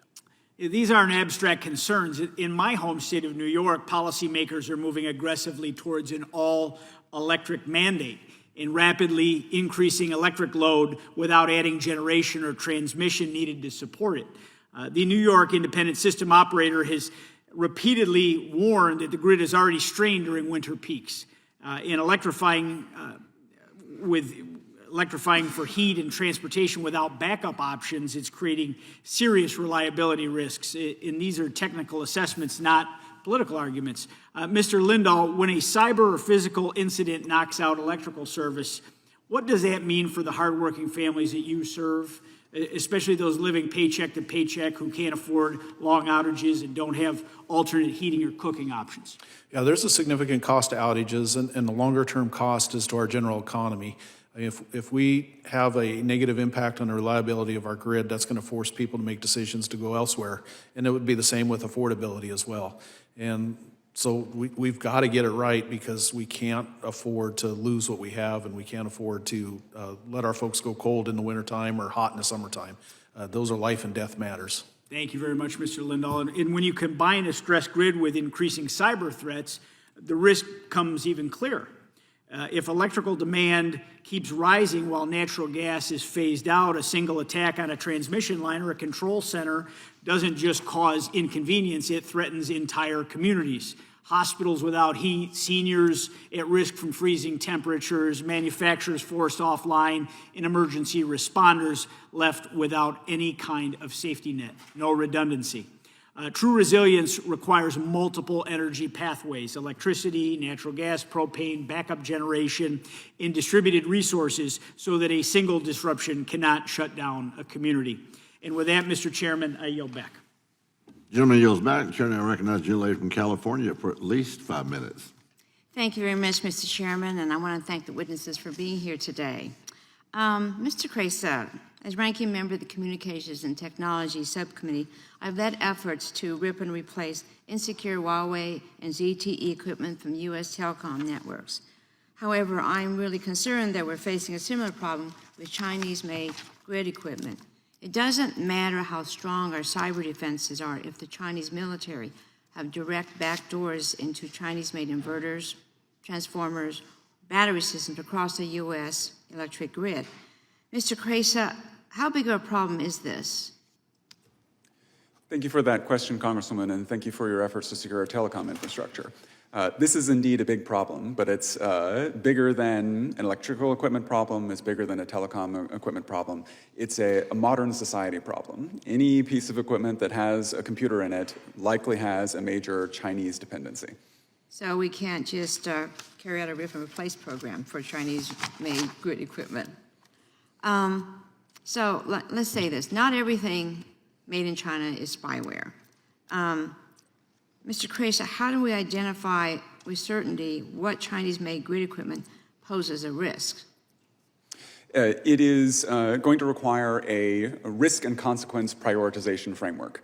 We need to consider what kinds of electrical equipment has systemic impact, has the most digital exposure, and focus our scrutiny on there first. Okay, now, Mr. Tudor, how are the national labs helping to identify potential backdoors or other vulnerabilities in Chinese-made grid equipment? Yeah, thank you for that question, ma'am. And we have been mentioning that PRC manufactures a majority of our power electronics, battery technology, control equipments. At least 70% of the manufacturers from the PRC and probably 90% of our critical components have at least one critical component from China. So it is a major problem. They have had a systemic 20-year strategy to make these things happen. We work with the Department of Energy, CSER, and the DOE Grid Deployment Office to provide technical assistance to asset owners. The threat hunting and incident response has already been mentioned. We've worked with the integrators and other businesses that work to develop these different infrastructures to help them provide secure designs through cyber-informed engineering. And one of our similar programs, Consequence-Driven Cyber-Informed Engineering, helps utilities and others identify what the highest risk areas and highest risk components may be to be mitigated. I wrote down, you asked, Mr. Cresa, how do we determine these things with certainty? And I don't know that I would ever, be certain of these things until we could watch the manufacture happen either in U.S. Areas or in partner areas. But reducing risk is what we are all working at and being able to identify and recover. We have a lot of work to do here then. Ultimately, we should reshore manufacturing for key components of our energy supply chain. And that's why the Democrats included incentives in the Inflation Reduction Act to manufacture inverters, batteries, and other grid equipment in the U.S. And it was an incredible success with dozens of new factories planned here in this country. But the Republicans' bill derailed that momentum. Mr. Cresa, are you concerned that without a concerted government effort to boost U.S. manufacturing of key grid equipment, we can worsen our dependence on competitors like China? Yes, ma'am, thank you. I'm very concerned, but I think that our experience in securing our telecom infrastructure demonstrates that we need two primary tools to do so, a scalpel and a shovel. A scalpel to excise those high-consequence, high-risk pieces of technology, and a shovel to build those factories so they can produce their replacements. Okay, thank you. I want to shift to talk about cyber threats to our local distribution system, the low-voltage local transmission system that delivers power during the last mile to our homes and businesses. The local distribution system is vulnerable to cyber attacks, and it often receives less attention. Mr. Cresa, are you concerned that we're not paying enough attention to the local distribution system? Yes, ma'am. It's estimated that 10 to 20% of the bulk power system is under direct federal oversight, but that's why we need the fantastic efforts of my co-witnesses here today to help make sure that those efforts get down to where they need to go. Absolutely. Mr. Ball, do you share Mr. Cresa's concerns and looking forward? I do.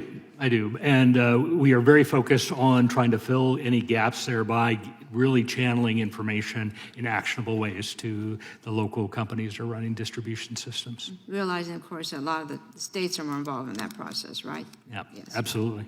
Okay, I run out of time. I thank you very much. I yield back. The gentleman yields back. Chairman recognizes the gentleman from South Carolina for 5 minutes.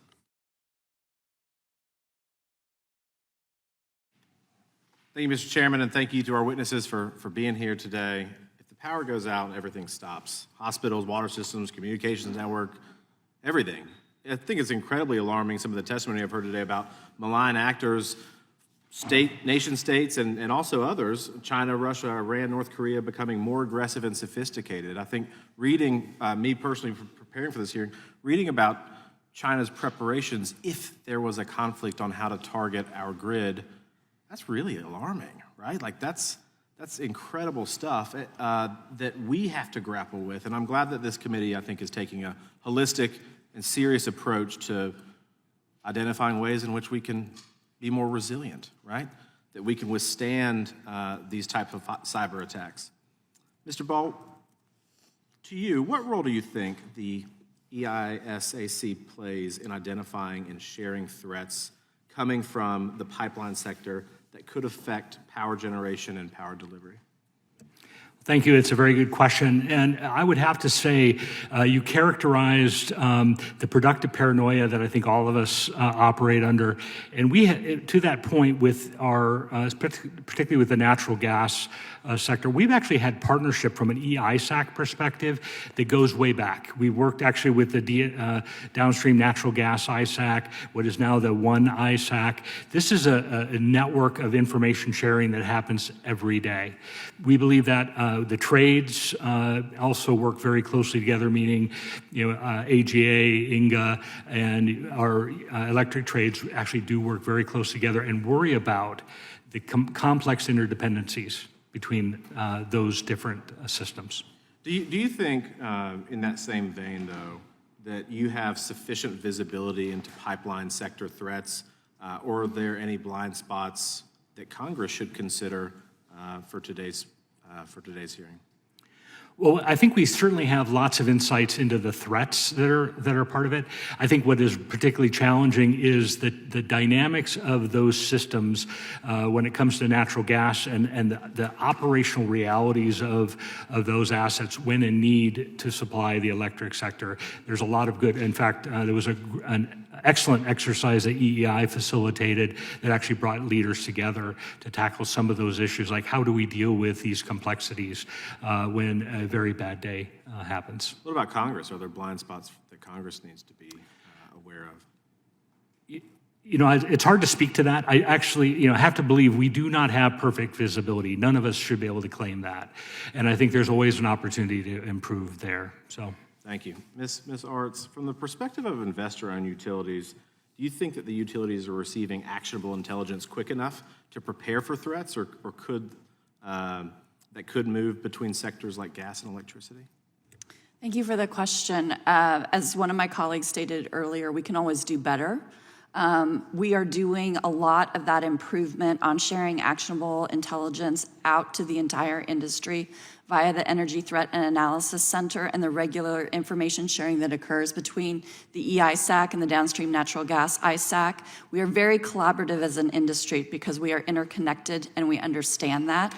So sharing this information to all of our peers throughout the country, across the industry, is incredibly important to guarding against the threat. Thank you for that. Mr. Lindahl, rural electric cooperatives are serve large geographic areas, less people, less resources oftentimes. Does cross-sector information sharing provide sufficient visibility for rural systems, or are there gaps that make that job much harder to manage for smaller utilities? It helps. There's always gaps because we don't know what we don't know, and, we can always improve on that. But the information we get, we react, and we have the same processes in place that, like the information that an Xcel Energy would get. We utilize the same tools, the same resources, the same opportunities. Do you find that it's harder to manage from a rural electric perspective? It is, because our resources are sometimes very tried. It's hard to find the team, the staff that wants to live in rural America that has the expertise to do what we need to do. So that's why we come together as cooperatives with like InterECA and create programs like the RMUC that we can actually bridge the gap and act like a larger entity, even though we're 900 smaller entities. Great, so you're taking sufficient steps then to bridge that gap. That's I think right. was your term. Yep. Because that was always my concern, was investor in utilities, big things, a lot of money, maybe a lot of customers too, but the rural folks, they're kind of left on the sideline, but you're taking, I'd say, proactive steps to do. Yeah, one of the benefits we have, I think, in the cyber threat is we're many and we're diversified, but yet we cooperate among cooperatives and other utilities, and we come together to solve big problems. Thank you for that. Guess what, guys? I had questions for you too, but you're off the hook. Especially you, Mr. Tudor. I had a really challenging one about our ability of Congress to understand these threats. You were damned either way you answered that, quite frankly. But anyway, Mr. Chairman, I yield back. The gentleman is also off the hook. His time has expired. The chair now recognizes the gentleman from New York for 5 minutes. Thank you, Mr. Chair. I fully acknowledge that cyber attacks pose a real and serious threat to our energy system. But I also know that our constituents are dealing with major energy affordability challenges. And every investment a utility makes, whether that's in generation, transmission, distribution, or security, will ultimately be paid for by their ratepayers. What concerns me is there seems to be no limit to the amount of money that could be invested in well-meaning cybersecurity upgrades without ever being able to guarantee that our system is 100% secure. Again, I don't want to downplay the risks we face from cyber threats, but I'd like to understand the thought process that goes into evaluating whether a cybersecurity investment is a worthwhile use of ratepayers' money. So, Mr. Lindahl, I know co-ops are conscientious of cost increases on their members. How do you think not-for-profit utilities or even regulators who work on rate cases for other utility business models should think about these issues? Yeah, from our perspective, how we look at it is we try and do things as efficient as we absolutely can. So a lot of times it makes no sense for maybe 900 of us to have a security expert on staff. But if we can pool together and hire one security expert to share amongst all 900 and leverage other tools like RMUC or other things to develop the innovation and the tools needed to fight this, that's a better use of the same dollar and less dollars used to achieve a bigger benefit. And how can they best balance the need for cybersecurity investments while also being mindful of that impact on people's rising utility bills? You know, we look at it from a risk perspective. You know, you have the probability of something happen, the impact that it has, and we focus on those high impact, high probability events first, kind of the low hanging fruit, and then we keep moving back and we evaluate every every risk that of that decreasing return to determine what's the impact or what's the probability of that happening. And we evaluate, again, back to the three legs I talked about earlier, the affordability, reliability, and safety of our system. That all has to be in balance. We can't put reliability at the expense of affordability. Well, I thank you for that. And Ms. Arts, how is Xcel thinking about finding this balance between, on one hand, protecting your customers from outages and other cyber-related disruptions, and on the other, the effects those investments will have on bills? Thank you for the question. Similar to my colleague, Mr. Lindahl, we take a very similar holistic risk assessment approach, prioritize what we can get the most bang for our buck in terms of that risk reduction. But I want to emphasize a point I made in my testimony that is vitally important, which is the timely and actionable sharing of intelligence so that we can build security in proactively versus bolting it on after the fact. Bolting it on after the fact is much more costly. Building it in at the front end is very cost effective. And that's why programs developed by Idaho National Labs Department of Energy, such as the Cyber Informed Engineering, really help us think through the architecture of our systems to achieve that cost effectiveness and maintain affordability. So to Mr. Lindahl or Ms. Arts, are there simple, low-cost interventions or best practices that utilities could adapt to improve cybersecurity without adding a lot of costs to their customers? Yeah, we have a cyber goals program that we implement across all of our utilities that are the basic level cyber hygiene type practices, and physical for that matter too. And those are low cost, high impact programs, and you know, kind of the base level of goals that everybody should abide by. Another program that we implement is the training and situational awareness of the threat landscape for all of our employees. We recognize that our employee base is our best defense, and so on a monthly basis, our security team provides situational awareness on the threat landscape. We also test our employees to so that they are better able to detect phishing attempts. They are our best line of defense. Thank you. In April of 2023, FERC issued Order 893 to establish an incentive-based approach for qualified cybersecurity investments and participation in cybersecurity threat information sharing programs. But my understanding is that utilities aren't really taking advantage of this incentive. So, Mr. Ball, are you familiar with this FERC order? I am. And do you have any insights as to why it hasn't proven to be as effective as the Commission may have hoped? From my current role, I do not. However, in my prior work, certainly understood those programs to be available, but there is even a cost to try to gain funding, so it can be prohibitive. Well, with that, I ran out of time, but Ms. Arts, I'll have a question that I'm sending your way in writing. And again, Mr. Chair, I yield back, and thank you. Gentleman yields back. The chair now recognizes the gentlelady from Iowa, good doctor, for at least 5 minutes. Thank you, Chair Weber and Ranking Member Castor, for holding this hearing on cyber and physical security of the grid. The threat landscape we face today is unrecognizable compared to even 5 years ago. Our adversaries, specifically the Chinese Communist Party, are actively seeking vulnerabilities in our critical infrastructure. As we know, Russian hackers are doing so as well. Grid security is national security, and it's the difference between keeping the lights on during a winter storm or facing catastrophic failure. Iowa is leading both research and manufacturing. The Department of Energy selected Iowa State University to lead CyDERMS, a regional cybersecurity center focused on securing distributed energy resources.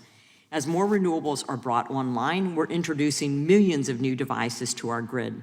Every connection point is a potential vulnerability. CyDERMS is developing AI and machine learning tools to detect attacks in real time while training the workforce needed to defend these systems, particularly for rural utilities that lack resources. We must also address hardware. We cannot secure our grid if the components we use are compromised by adversaries. The reliance on Chinese technology in our supply chain is a glaring vulnerability. We must replace these components while being realistic about replacement speed and alternative availability. This requires enhancing domestic manufacturing. If we want American companies to build the critical transformers and inverters we need, we must make it viable. My bill, the Limiting Liability for Critical Infrastructure Manufacturers Act, provides domestic manufacturers legal certainty so they can invest in hiring American workers and expanding facilities rather than hedging against frivolous legal risk. Finally, I want to highlight the Energy Threat Analysis Center at NREL. ETAC solves the translation problem, converting classified intelligence into tactical operational guidance that utilities can actually use. The tools to secure our grid exist. It's our job to ensure that they have the resources and authority to succeed. Mr. Ball, the risk environment is intensifying. We're adding technology to the grid, expanding it to meet surging demand, modernizing aging infrastructure while geopolitical tensions are rising. We need coordination between the private sector and the federal government, DOE, CISA, FERC, the White House, and others to move quickly and securely. Can you speak to how the coordination is working today and where you see gaps that need to be addressed? So it's a very, very, very good question, and certainly a very important apparatus. Speaking from the perspective of the EISAC, we see ourselves and we are positioned to be a conduit of information sharing. So with our government partners, with our industry partners, we serve as a pathway and a bidirectional, multi-directional pathway for that information sharing. So as curators of that information, we need to see that thriving. And so we certainly appreciate a great deal of engagement that we see today, but there's absolutely an opportunity to empower that. I think we need to see, greater, encouragement of information sharing and protection of information sharing from our members as they see incidents. So these are areas we need to see improvement on. Thank you. Mr. Lindahl, Iowa has rural utilities that are already resource-strapped. When we tell them they need to replace outdated equipment and integrate new AI systems, what does that actually cost and who's going to pay for it? In that context, can you explain how CESER's Rural and Municipal Utility Advances Cybersecurity Grant and Technical Assistance Program support co-ops in strengthening their cybersecurity posture? Yeah, for the specific costs, I can't necessarily address that for every co-op, but when we make investments in any tool, we do a return on investment analysis just like any good business would do. And we look at what it's going to provide us and what it costs us and make sure we get back out of it. By pooling our resources together through programs like the RMUC, we can develop these things collaboratively. So instead of, again, 900 of us developing an AI tool, let's say for an example, we can come together and develop one tool that works for all of us. And those are the ways we kind of have been working together to solve that problem. Thank you. Mr. Tudor, you mentioned that Citrix conducts rigorous testing of hardware and software components in the energy supply chain. Given that you've identified China's embedding of hardware vulnerabilities as a major structural risk, how effective are these testing programs? And I know this is terrible, but I'm going to ask you to respond in writing because I'm running out of time. But how effective are the testing programs at detecting backdoors or vulnerabilities built into Chinese manufactured equipment? And can these programs scale to address the volume of Chinese components currently in our infrastructure? So if you'd respond in writing to us, that would be greatly appreciated. And with that, I yield. Gentlelady yields back. Chair, I recognize the gentlelady from Washington for at least 5 minutes. Oh, I won't go over. Thank you, Mr. Chairman, and thank you very much to our witnesses today. I'm going to first talk about AI because the new AI frontier has brought new vulnerabilities and benefits to the grid and also to our broader society, both because of reliance on AI by virtually every industry out there and because AI can be used to foster resiliency in our grid, but it could also be used to sabotage our grid by bad actors. Mr. Ball, NERC responded to the Department of Energy's request for information on the previous administration's executive order on the safe, secure, and trustworthy development of AI. And NERC noted that it was committed to identifying and monitoring the risks in implementing AI. Things are moving quickly. It's a moving target. And I was just wondering if you could quickly talk about what your observations are on the current risks associated with AI on the bulk power system. Well, I think It's a great and actually very broad question, but I would say that, I think you characterize it very well, that it is a prolific factor in, managing information and technology, and certainly is within, the energy sector. I think that we are certainly learning how it can be misused. I think we heard a discussion a little bit about, the recent demonstration of exploiting AI tool that was for large-scale attack. So I think we're seeing that emerge out. I don't think we're ready yet to really handle all of the issues. I mean, it's an emerging and continually evolving problem. We are monitoring it. In fact, with that threat I just referenced, from an EISAC perspective, which I can speak very discreetly, we were sharing information about that threat and actually things that you can do to help mitigate that risk. So that, I think, is the best way I can describe what we're seeing and how we are trying to tackle it. Thank you. I appreciate that. It feels like we're going to just have to keep pace with this. I'm wondering, do you think that we should just have a fresh evaluation of NERC's critical infrastructure protection standards in light of AI and the new threats and the quick evolution of those threats? Yeah. So what I can say is that, while that's a specific threat area, that actually NERC is actively looking for ways to advance and renew the critical protection standards. In fact, there's an active effort underway today to try to find actionable ways to improve that. So in other words, there are opportunities, and NERC is actually working on. Great. It's already happening. That's good to know. I'm going to pivot a little bit to our infrastructure and transformers in particular. Many of you in your testimonies described or referenced the 2022 substation attacks in Washington State. Unfortunately, thousands of those affected were actually in my district.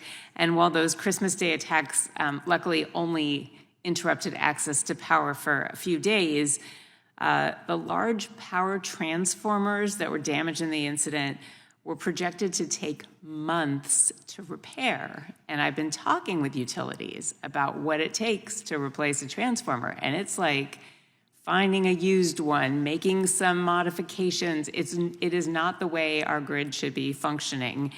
And Ms. Arts, a question for you, just representing a large utility. What is Xcel's Energy's current capability to replace transformers and other critical electrical grid components that might be damaged in a physical or cyber security attack? Yeah, thank you for the question. So we are very aware of the physical threats that are posed to our critical infrastructure. We have a very robust procurement process that assesses long lead times for important equipment so that we are prepared to have that equipment in hand.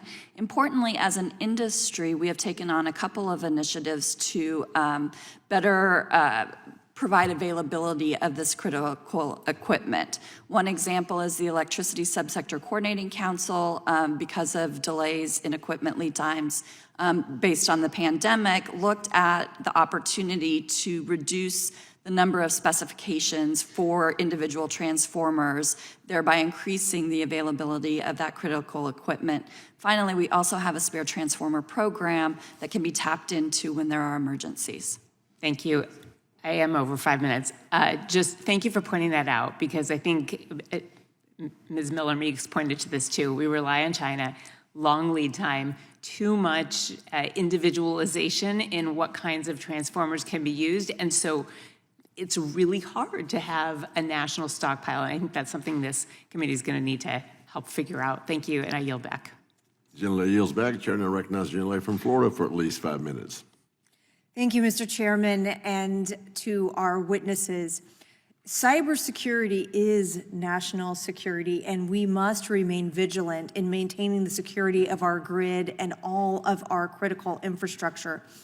As cyber and physical threats continue to grow in scope and sophistication, it is essential that we evolve with the threat landscape and that we continue to leverage our public-private partnerships foster information sharing, and build our cybersecurity workforce to be prepared to meet these challenges. So I appreciate all of our witnesses here today sharing your substantial expertise and insight about the ways in which we can best strengthen the security of our energy infrastructure and proactively mitigate threats from adversaries and malicious actors. Mr. Tudor, I'd like to start with you. In your written testimony, you noted the threat that Chinese state-sponsored cyber threats like Volt Typhoon pose to our electric grid. I was pleased that a few weeks ago, the House passed the Strengthening Cyber Resilience Against State-Sponsored Threats Act to establish an interagency task force addressing these cybersecurity threats. Can you describe for us how Volt Typhoon and similar actors attempt to infiltrate and disrupt our critical energy infrastructure or have the potential to lay dormant and do so at a future point? Yeah, thank you, Ms. Lee, for your question. It was encouraging to see that joint coordination at the federal level being prescribed. I think we are very concerned about the Chinese actors in particular. I mean, we note that Russian-affiliated actors tend to be very active. They don't lay dormant. They go for the jugular in many different ways. Volt Typhoon, Salt Typhoon, all of the things that we have designated there have not been imminent threats per se to our infrastructure, but they are, as you said, lying dormant, waiting for appropriate times to be activated. Across the interagency, the national labs, CSER and others are working on threat and incident response capabilities to be able to work with NRECA's other utilities to identify those threats and mitigate them where necessary and where possible. And I think we're also developing tools that can be applied across the industry to help with those hunt and threat activities. Understanding where the adversary may be is critical. One of the things that we also work on is something called consequence-driven cyber-informed engineering to try to understand not just what might happen, but what are the most important, impactful things that might happen and help the government understand where they might invest to mitigate those. Mr. Ball, on the subject of information sharing and incident sharing within the EISAC, you mentioned just a moment ago protection for members. Would you elaborate on whether there are obstacles or reticence that might exist for private partners sharing information about specific suspicious activity or incidents within the EISAC? If so, how can we overcome those? Or do you feel at this point that there is, in fact, a very open sharing of incident information within the EISAC? So it's a very good question. Certainly, information sharing, we see a tremendous, this industry is exceptional at sharing information, and I think we can continue to leverage that. One thing we see concerns about, you saw some of the liability protections that was in CISA 2015 that was issued out, with that expiring but subsequently being extended for a small period of time. Those provide some confidence to members to say, I can share. When we start to see erosion of that protection, then I'm worried about the atrophy of it. What I need is to see the opposite. We need to see increased sharing information. We need to, and the speed in which we do that needs to be based on trust and confidence. And that's something we, I think, have a challenge for. But the good news is we have a tremendous base of capability right now that is working well. We just need it to work better and faster. And Ms. Arts, you just mentioned something that is so important, and it had to do with internal employee education. Would you elaborate on why training about things like phishing and social engineering is both critical to cybersecurity and also low cost in many cases? Thank you for the question. As I said, our employees are our best line of defense. We are being targeted because we provide essential energy services, both natural gas and electricity. We need our employees to understand that they will be targeted, and therefore we provide them briefs on the threat landscape so they can understand how China and others are targeting us, that they are aware of how clever bad actors are in their attempts to steal credentials that would then allow them to access our system. So I mentioned the phishing training that we do, so the testing that we do, so if you see it, you report it and don't click on it. Robust training practices to help them protect our infrastructure. Thank you, Mr. Chairman. I yield back. Gentlelady yields back. Chair now recognizes the gentlelady from our beloved Texas for at least 5 minutes. Well, thank you so much, Mr. Chairman, and thank you to all of our witnesses today for your testimony. It has been alarming and very important. And as we've heard today, the cybersecurity threats to our energy infrastructure are becoming more and more common and more dangerous every year. Someone said earlier in this hearing that this year looks different than even 5 years ago. I think that might be the understatement of the year. On all fronts, what is happening is really unrecognizable to many of us who were here 5 years ago, and it really is absolutely essential that Congress assert its authority and work to address the challenges that we face, especially now. We know, for example, just in 2023, Texans were shocked to learn that hackers that were backed by the Chinese government attempted to access the computer systems used to maintain our power grid in Texas. And fortunately, there's no evidence that those hackers gained entry. But if successful, attacks like these could be devastating, causing rolling blackouts for people who live across the state and obviously across the country on other systems, as well as cutting off power for emergency services, something we are all too familiar with in our region along the Gulf Coast, and someplace where long-term grid stability is absolutely a priority and a deep concern. So as grid operators work to expand our energy infrastructure in response to growing demand from AI development, which we've also covered a little bit today, we really have to expand our ability to address these cybersecurity threats. It is crucial that Congress takes up transmission permitting reform so that operators can expand and modernize the grid on pace with demand. And while we talk about permitting reform, and I am hopeful that we're going to see some coming out of our committee and out of this Congress, I really hope that this committee can come together to find solutions to this problem and to address transmission.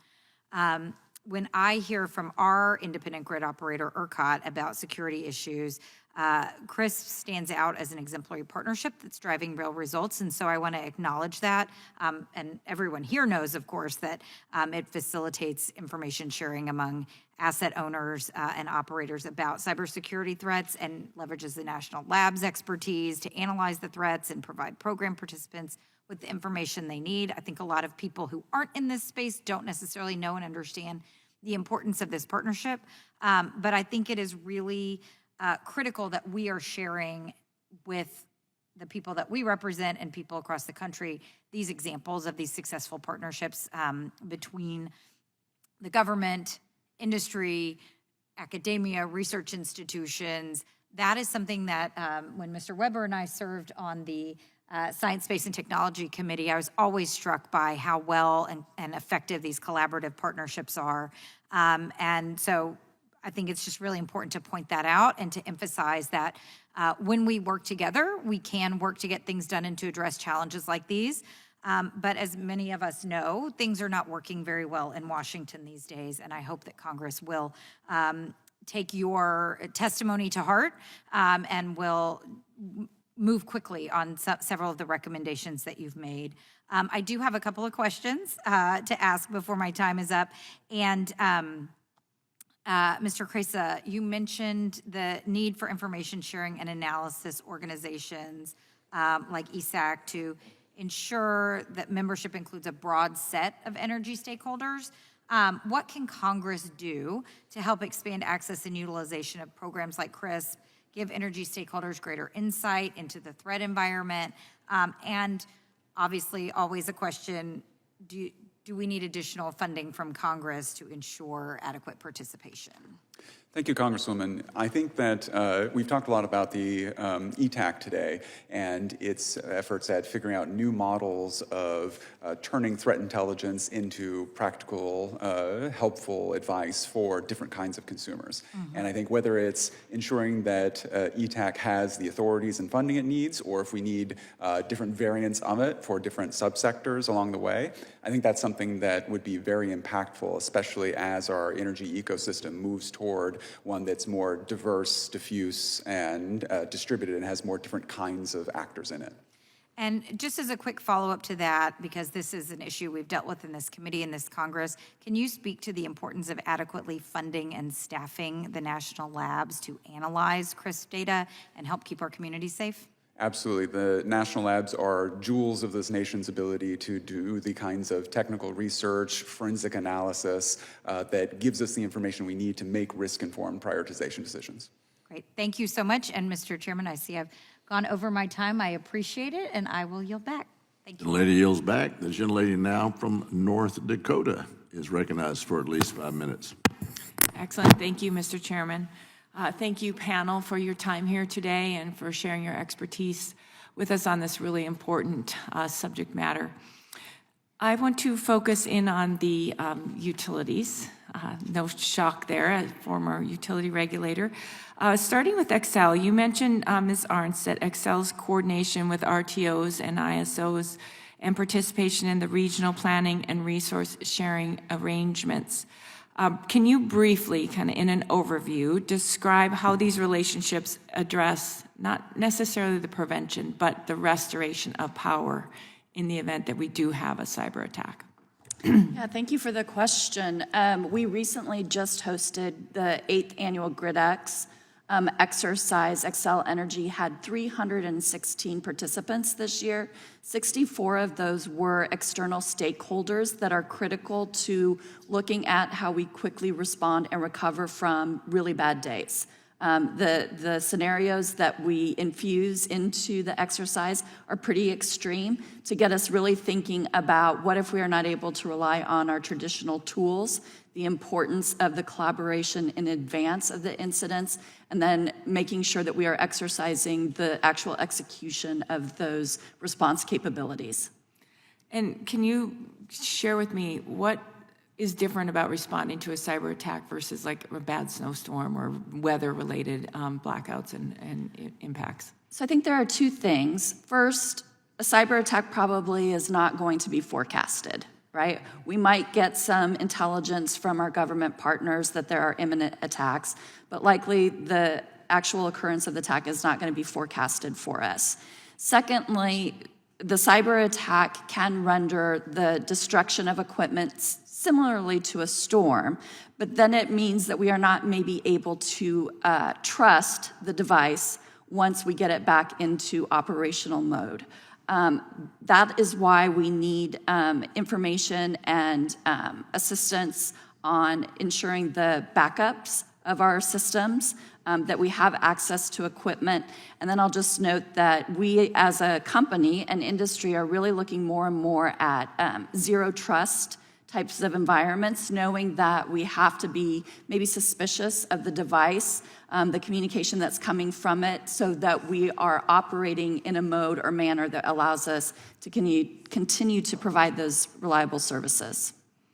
And then how does Xcel prioritize baseload units in emergency response drills?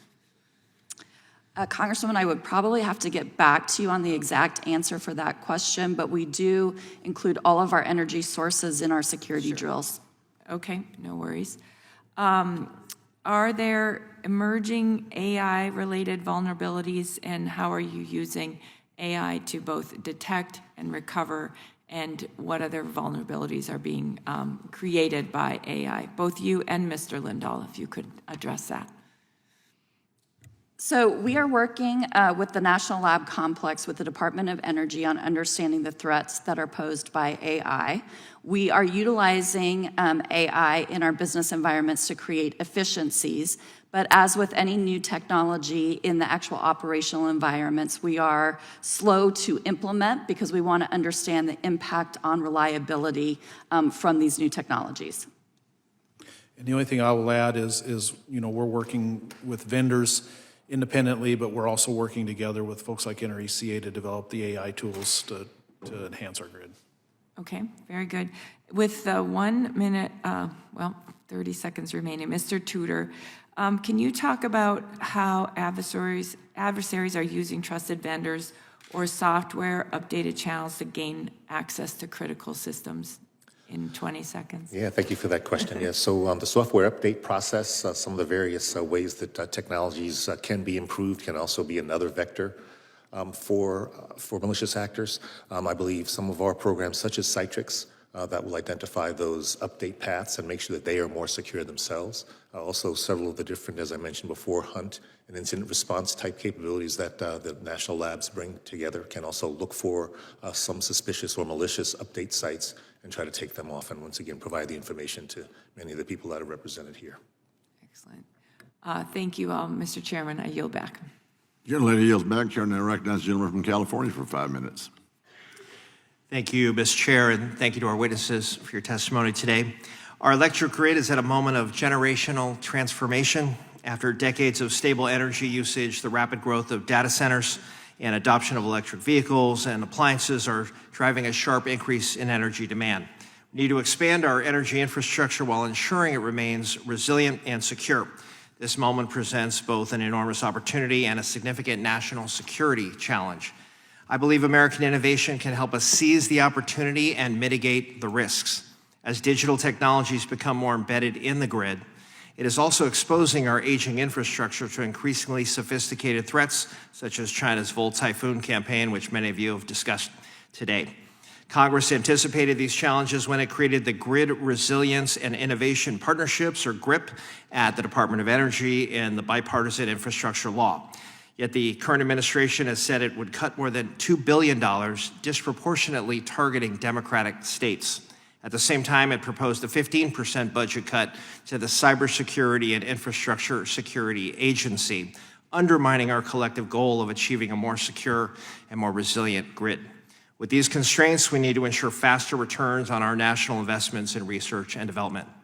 Our national labs are leading groundbreaking work to identify and mitigate security risks in the energy system.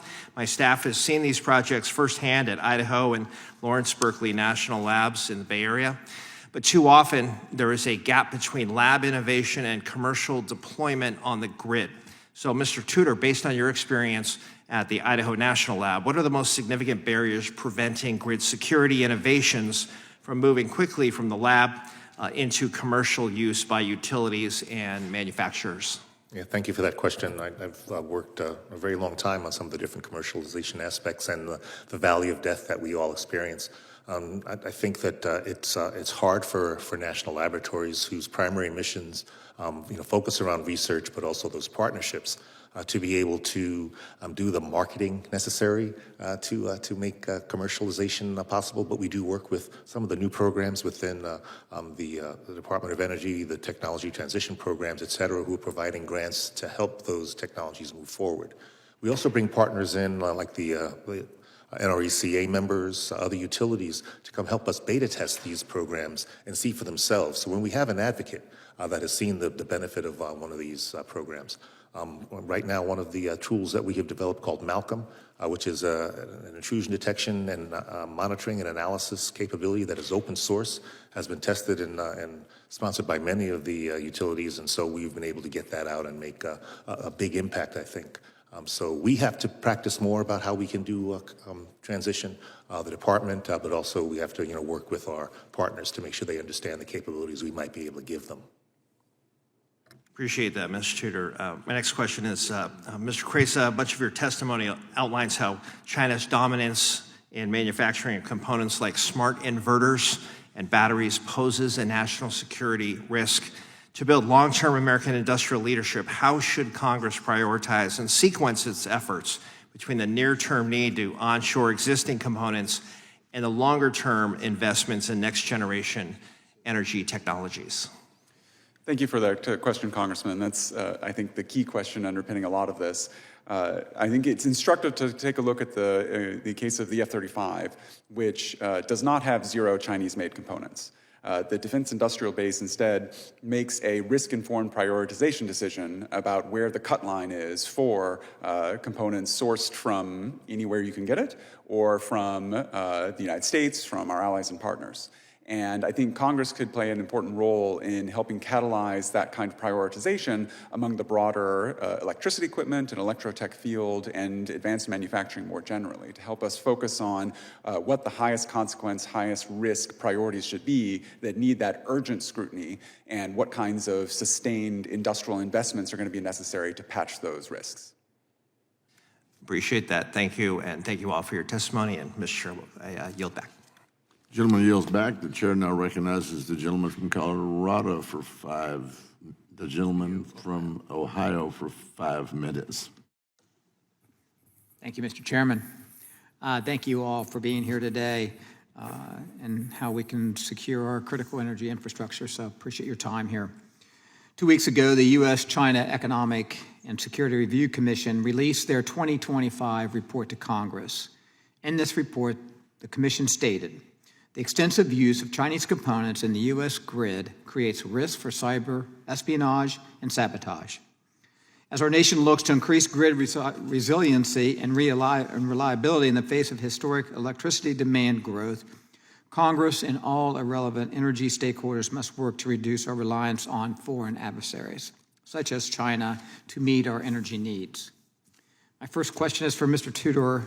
In regards to China, Russia, Iran, and North Korea, you note, although the United States is not the only nation in the crosshairs of these advanced, persistent cyber actors, the unique makeup of our critical infrastructures and key resources make us particularly vulnerable.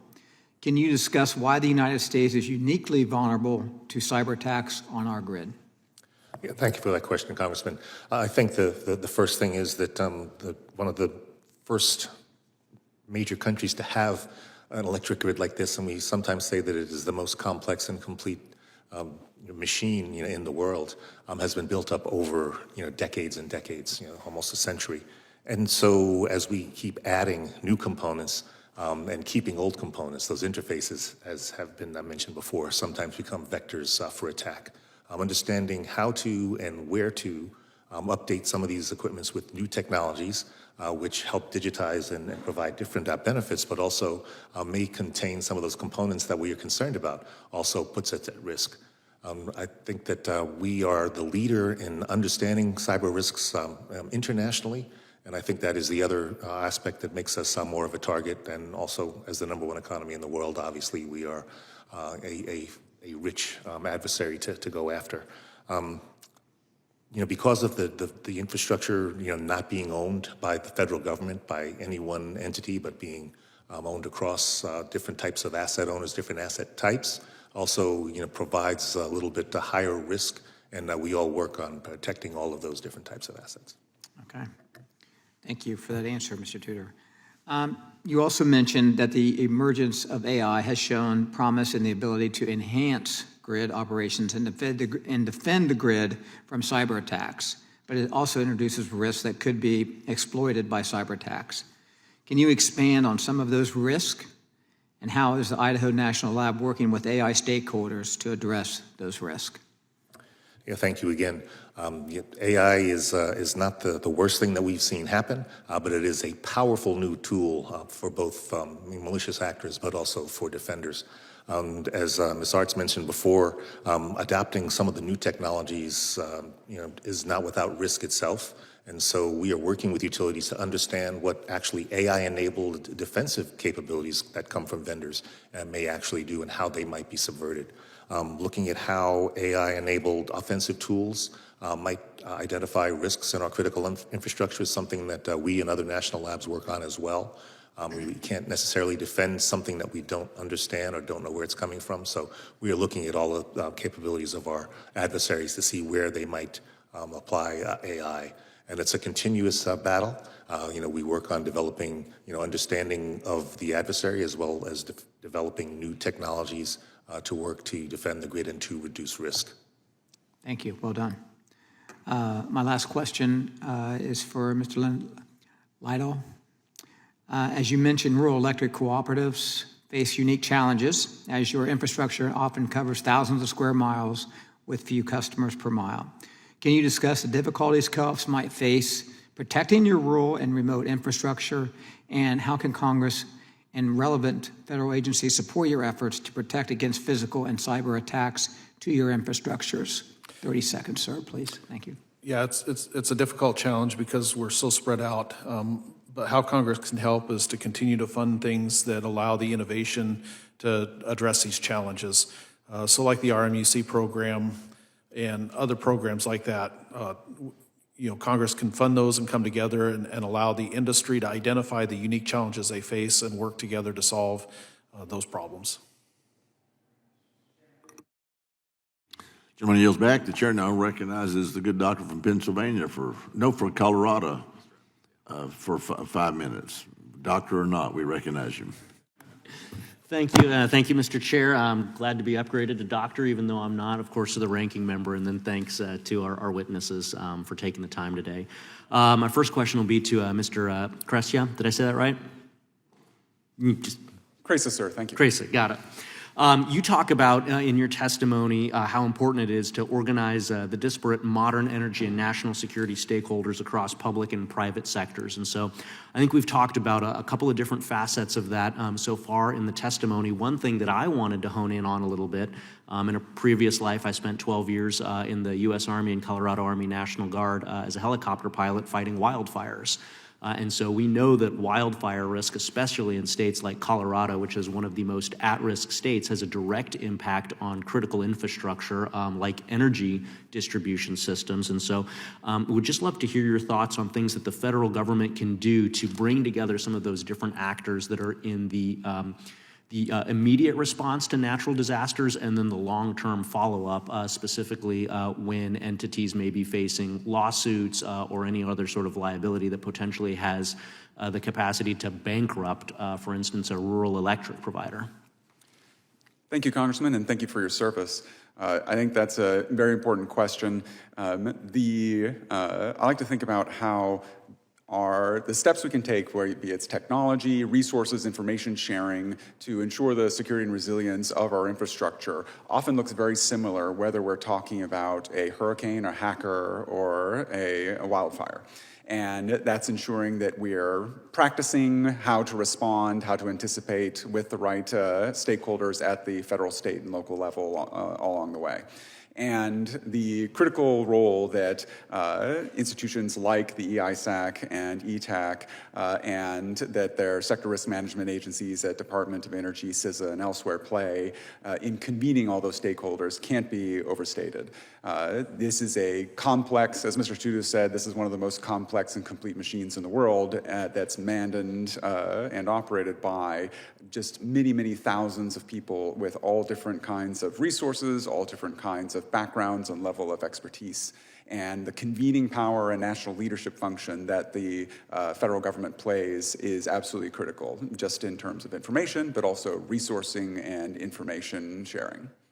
Thank you. Same question to Mr. Lindahl. I know you represent some of these rural electric co-ops. Natural disasters, immediate response, and then longer term, specifically with thought to like some of the insurance and liability questions that emerge in this space. Yeah, we deal with equipment. It took us over, nearly 100 years or 80 years in our case to build our grid. We can't afford to rebuild it overnight. So we adapt and prepare, and like Mr. Krisha said, it really makes no difference what the threat is. We need to respond the same, whether it's a wildfire, cybersecurity, physical security incident. So part of it is we prepare and we have things ready and in place to go should something like that happen. But then the second part is, we really identify how can we get ahead of it, how can we learn from the past and really learn how to mitigate these costs in the future so we don't have those significant costs. Great. So along kind of similar lines, being able to have that pre-planning to be able to mitigate any sort of major disasters. We just talked about it. I want to switch a little bit to supply chains now. How can we make sure, as you said, the grid is 80 to 100 years old? How can we make sure that we're prioritizing either new components or new technology, and we also have the supply chain to be able to roll those things out, specifically focusing on things like permitting reform. That's been a big emphasis of mine, to make sure that we just have the manufacturing capacity to be able to do things like get newer modern transformers, generating turbines, things of those natures. Can you speak to the supply chain component of this and what Congress should be focusing on to do that triaging and prioritization that we previously discussed in the context of F-35s? 35 seconds. Yeah, one of the things we're doing as cooperatives is we partner together like we do with many things, and we have our own suppliers. and we self-source a lot of our stuff that we actually utilize, and that keeps it in the family. It allows us to have the full control over it. As far as the government helping us is really vetting those components that are coming in. We don't have the ability to really understand the threats that are coming in from overseas, or the threats even from within our own walls. How can Congress put into place through the national labs and other partners to do that vetting on our behalf, because we don't have the ability to do that ourselves. Thank you. Yield back. Gentleman yields back. Now the chair recognizes the good doctor from Pennsylvania for 5 minutes. Thank you, Mr. Chairman, and thank you for holding this important hearing today. This year, our committee has discussed at length how critical an affordable and reliable grid actually is.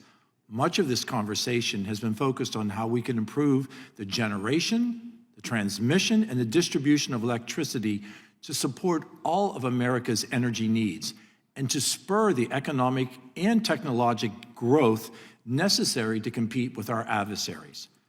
As electricity and the demand for it continues to grow, and as we build out more infrastructure to support this demand, securing the grid against both cyber and physical threats, these will both become even more challenging.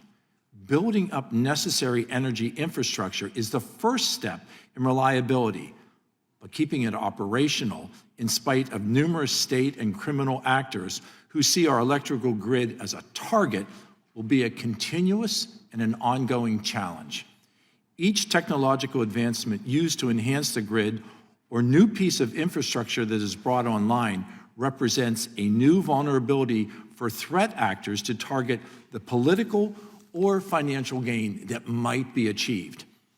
I represent an incredibly beautiful rural area in Pennsylvania, which provides unique challenges to both cyber and physical grid security. Mr. Lindahl, how can we ensure that we are utilizing the more limited resources in rural areas to identify and secure the infrastructure which is most vulnerable to attack and most critical to keep online?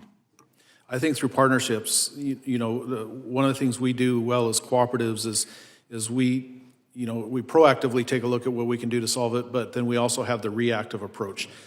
So we work, and it's quite evident when you see a hurricane come through Florida, let's say. We have a mutual aid system set up that we send folks down and help restore power in Florida. We have similar things set up with a lot of our equipment manufacturers and transformers and things like that nature. So that helps us mitigate when stuff does happen. In central Pennsylvania, we see that cooperation with our rural electric co-ops. They're incredibly interactive and incredibly cooperative, whether in face of emergency or in the day-to-day activities that they provide. That's right. How can the coordination and information sharing that you talk about between rural electric co-ops like yours help those with limited resources to function more effectively? So one of the things that we've talked about, and I talked about in my testimony, was funding programs like RMUC, the Rural Municipal Cybersecurity Program, because that helps us develop collectively the tools that we can, and we can share the knowledge and information from the larger cooperatives down to the smaller cooperatives. And it really allows us to share those resources among no matter your size. Do you feel that any regulatory or knowledge barriers currently exist that make proactive coordination that you're talking about in advance of threats more difficult? And is there action that this committee specifically or Congress in general should take to remedy such barriers? My caution would be as we develop regulatory environment, especially around physical and cyber, that we don't stifle the innovation to address the threat. Boy, I am so glad you teed up innovation, because I think that is so important. So I'm going to move my questioning to Mr. Tudor. In your testimony, you referred to unmanned aerial systems and the testing of that. At Johnstown Airport in Pennsylvania, in my district, Dr. Larry Knowlton, through his group, Arium, is working to grow UAS pilot workforce and advance UAS innovation. You and I recognize how important that can be. Can you elaborate on how you see UAS integration as a way to improve grid security, and how the training of a UAS workforce can prepare individuals for these security applications, as is currently going on right now in Johnstown, Pennsylvania? Okay, thank you for your question, Congressman Joyce. So, your training in all of these critical areas is something that's near and dear to my heart, as well as innovation, as you mentioned. We have a UAS and counter UAS capability at the Idaho National Lab in that 890 square mile, working with programs such as those to help look at specific use cases. And one of those is the ability to look at different critical infrastructures, whether it's for overgrown vegetation or concentrations. So having those capabilities, using those UASs to help protect critical infrastructure is one of the early use cases, and I think it'll continue to be a use case for that. Securing our electrical grid against threats, we all recognize is critical, and we need to explore that even further.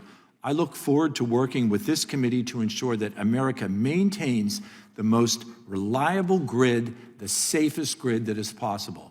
Thank you, Mr. Chairman, and I yield. The gentleman yields back, and the chair now recognizes himself for at least 5 minutes. Thank you all for being here. Moore County, North Carolina attack in December of 22. Y'all are familiar with that. We were out there with the committee. We saw 27 shell casings on the ground. You're talking about a high-powered rifle. We looked at it very carefully and very closely. Every single round was put in this far down from the transformer so they could drain the oil. Then they had an oil tank that held, 250 gallons, had 2 rounds put in it. They knew exactly what they were doing. They didn't go there and just start shooting the place up.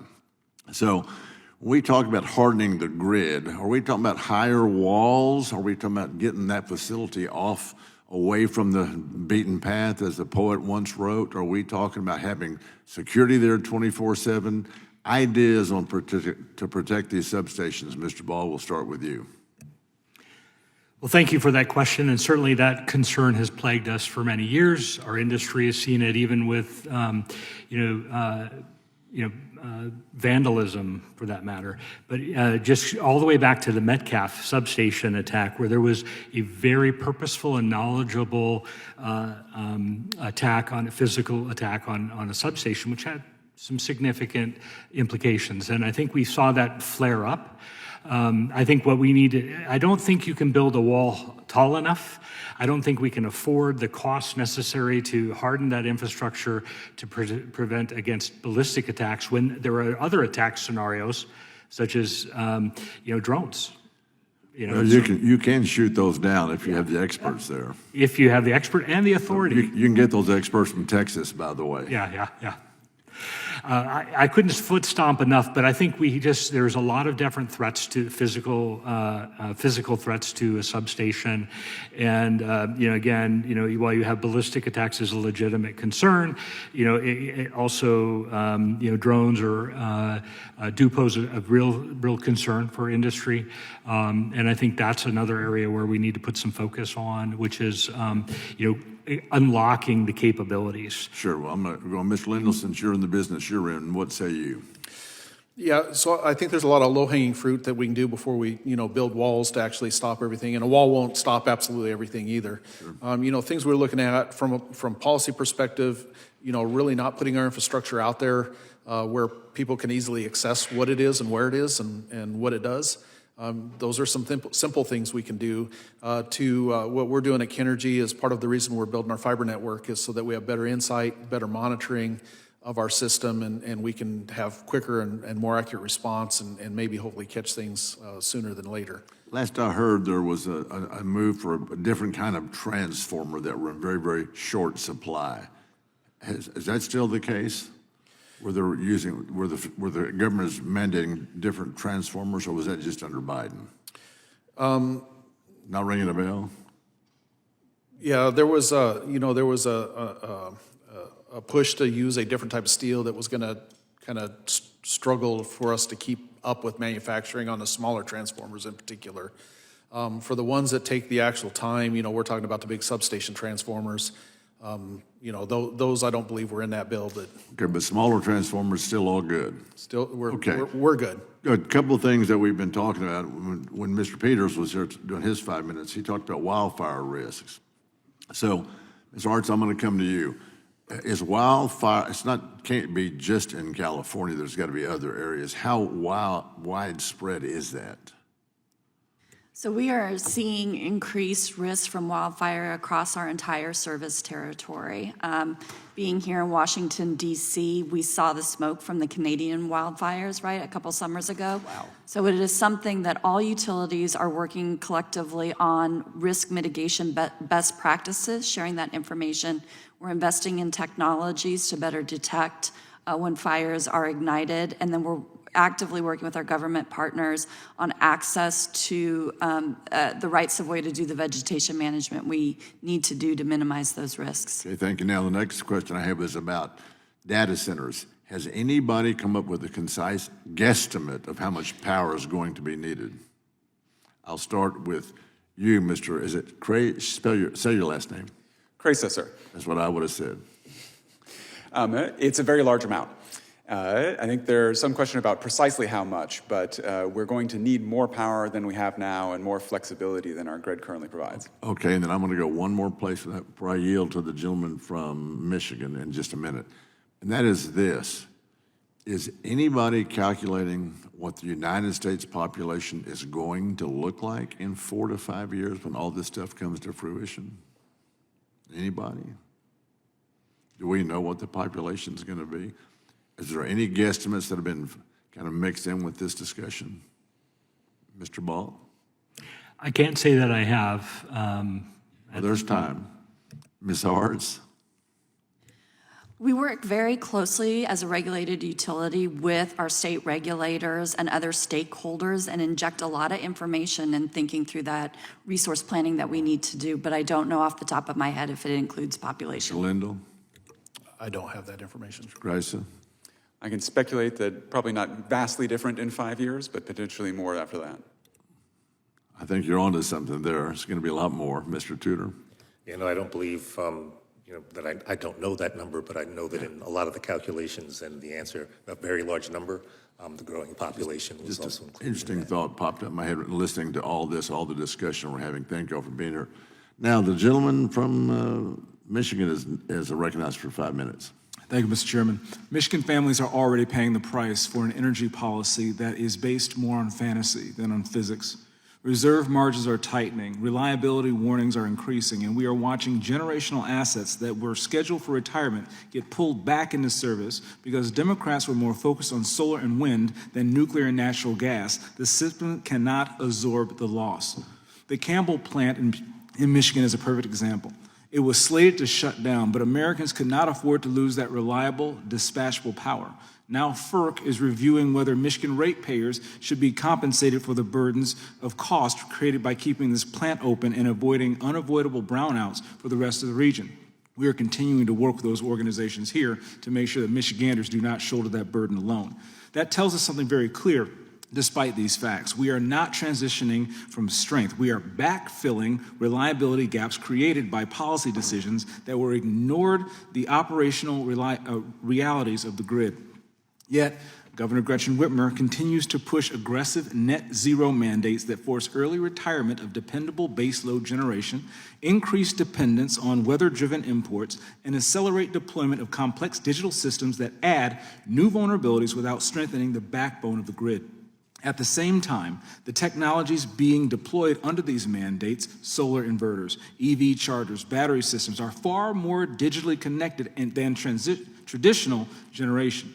They increase the number of access points adversaries like the PRC can exploit, and they expand the cyber attack surface at the moment when the threat environment is becoming ever more aggressive, not less.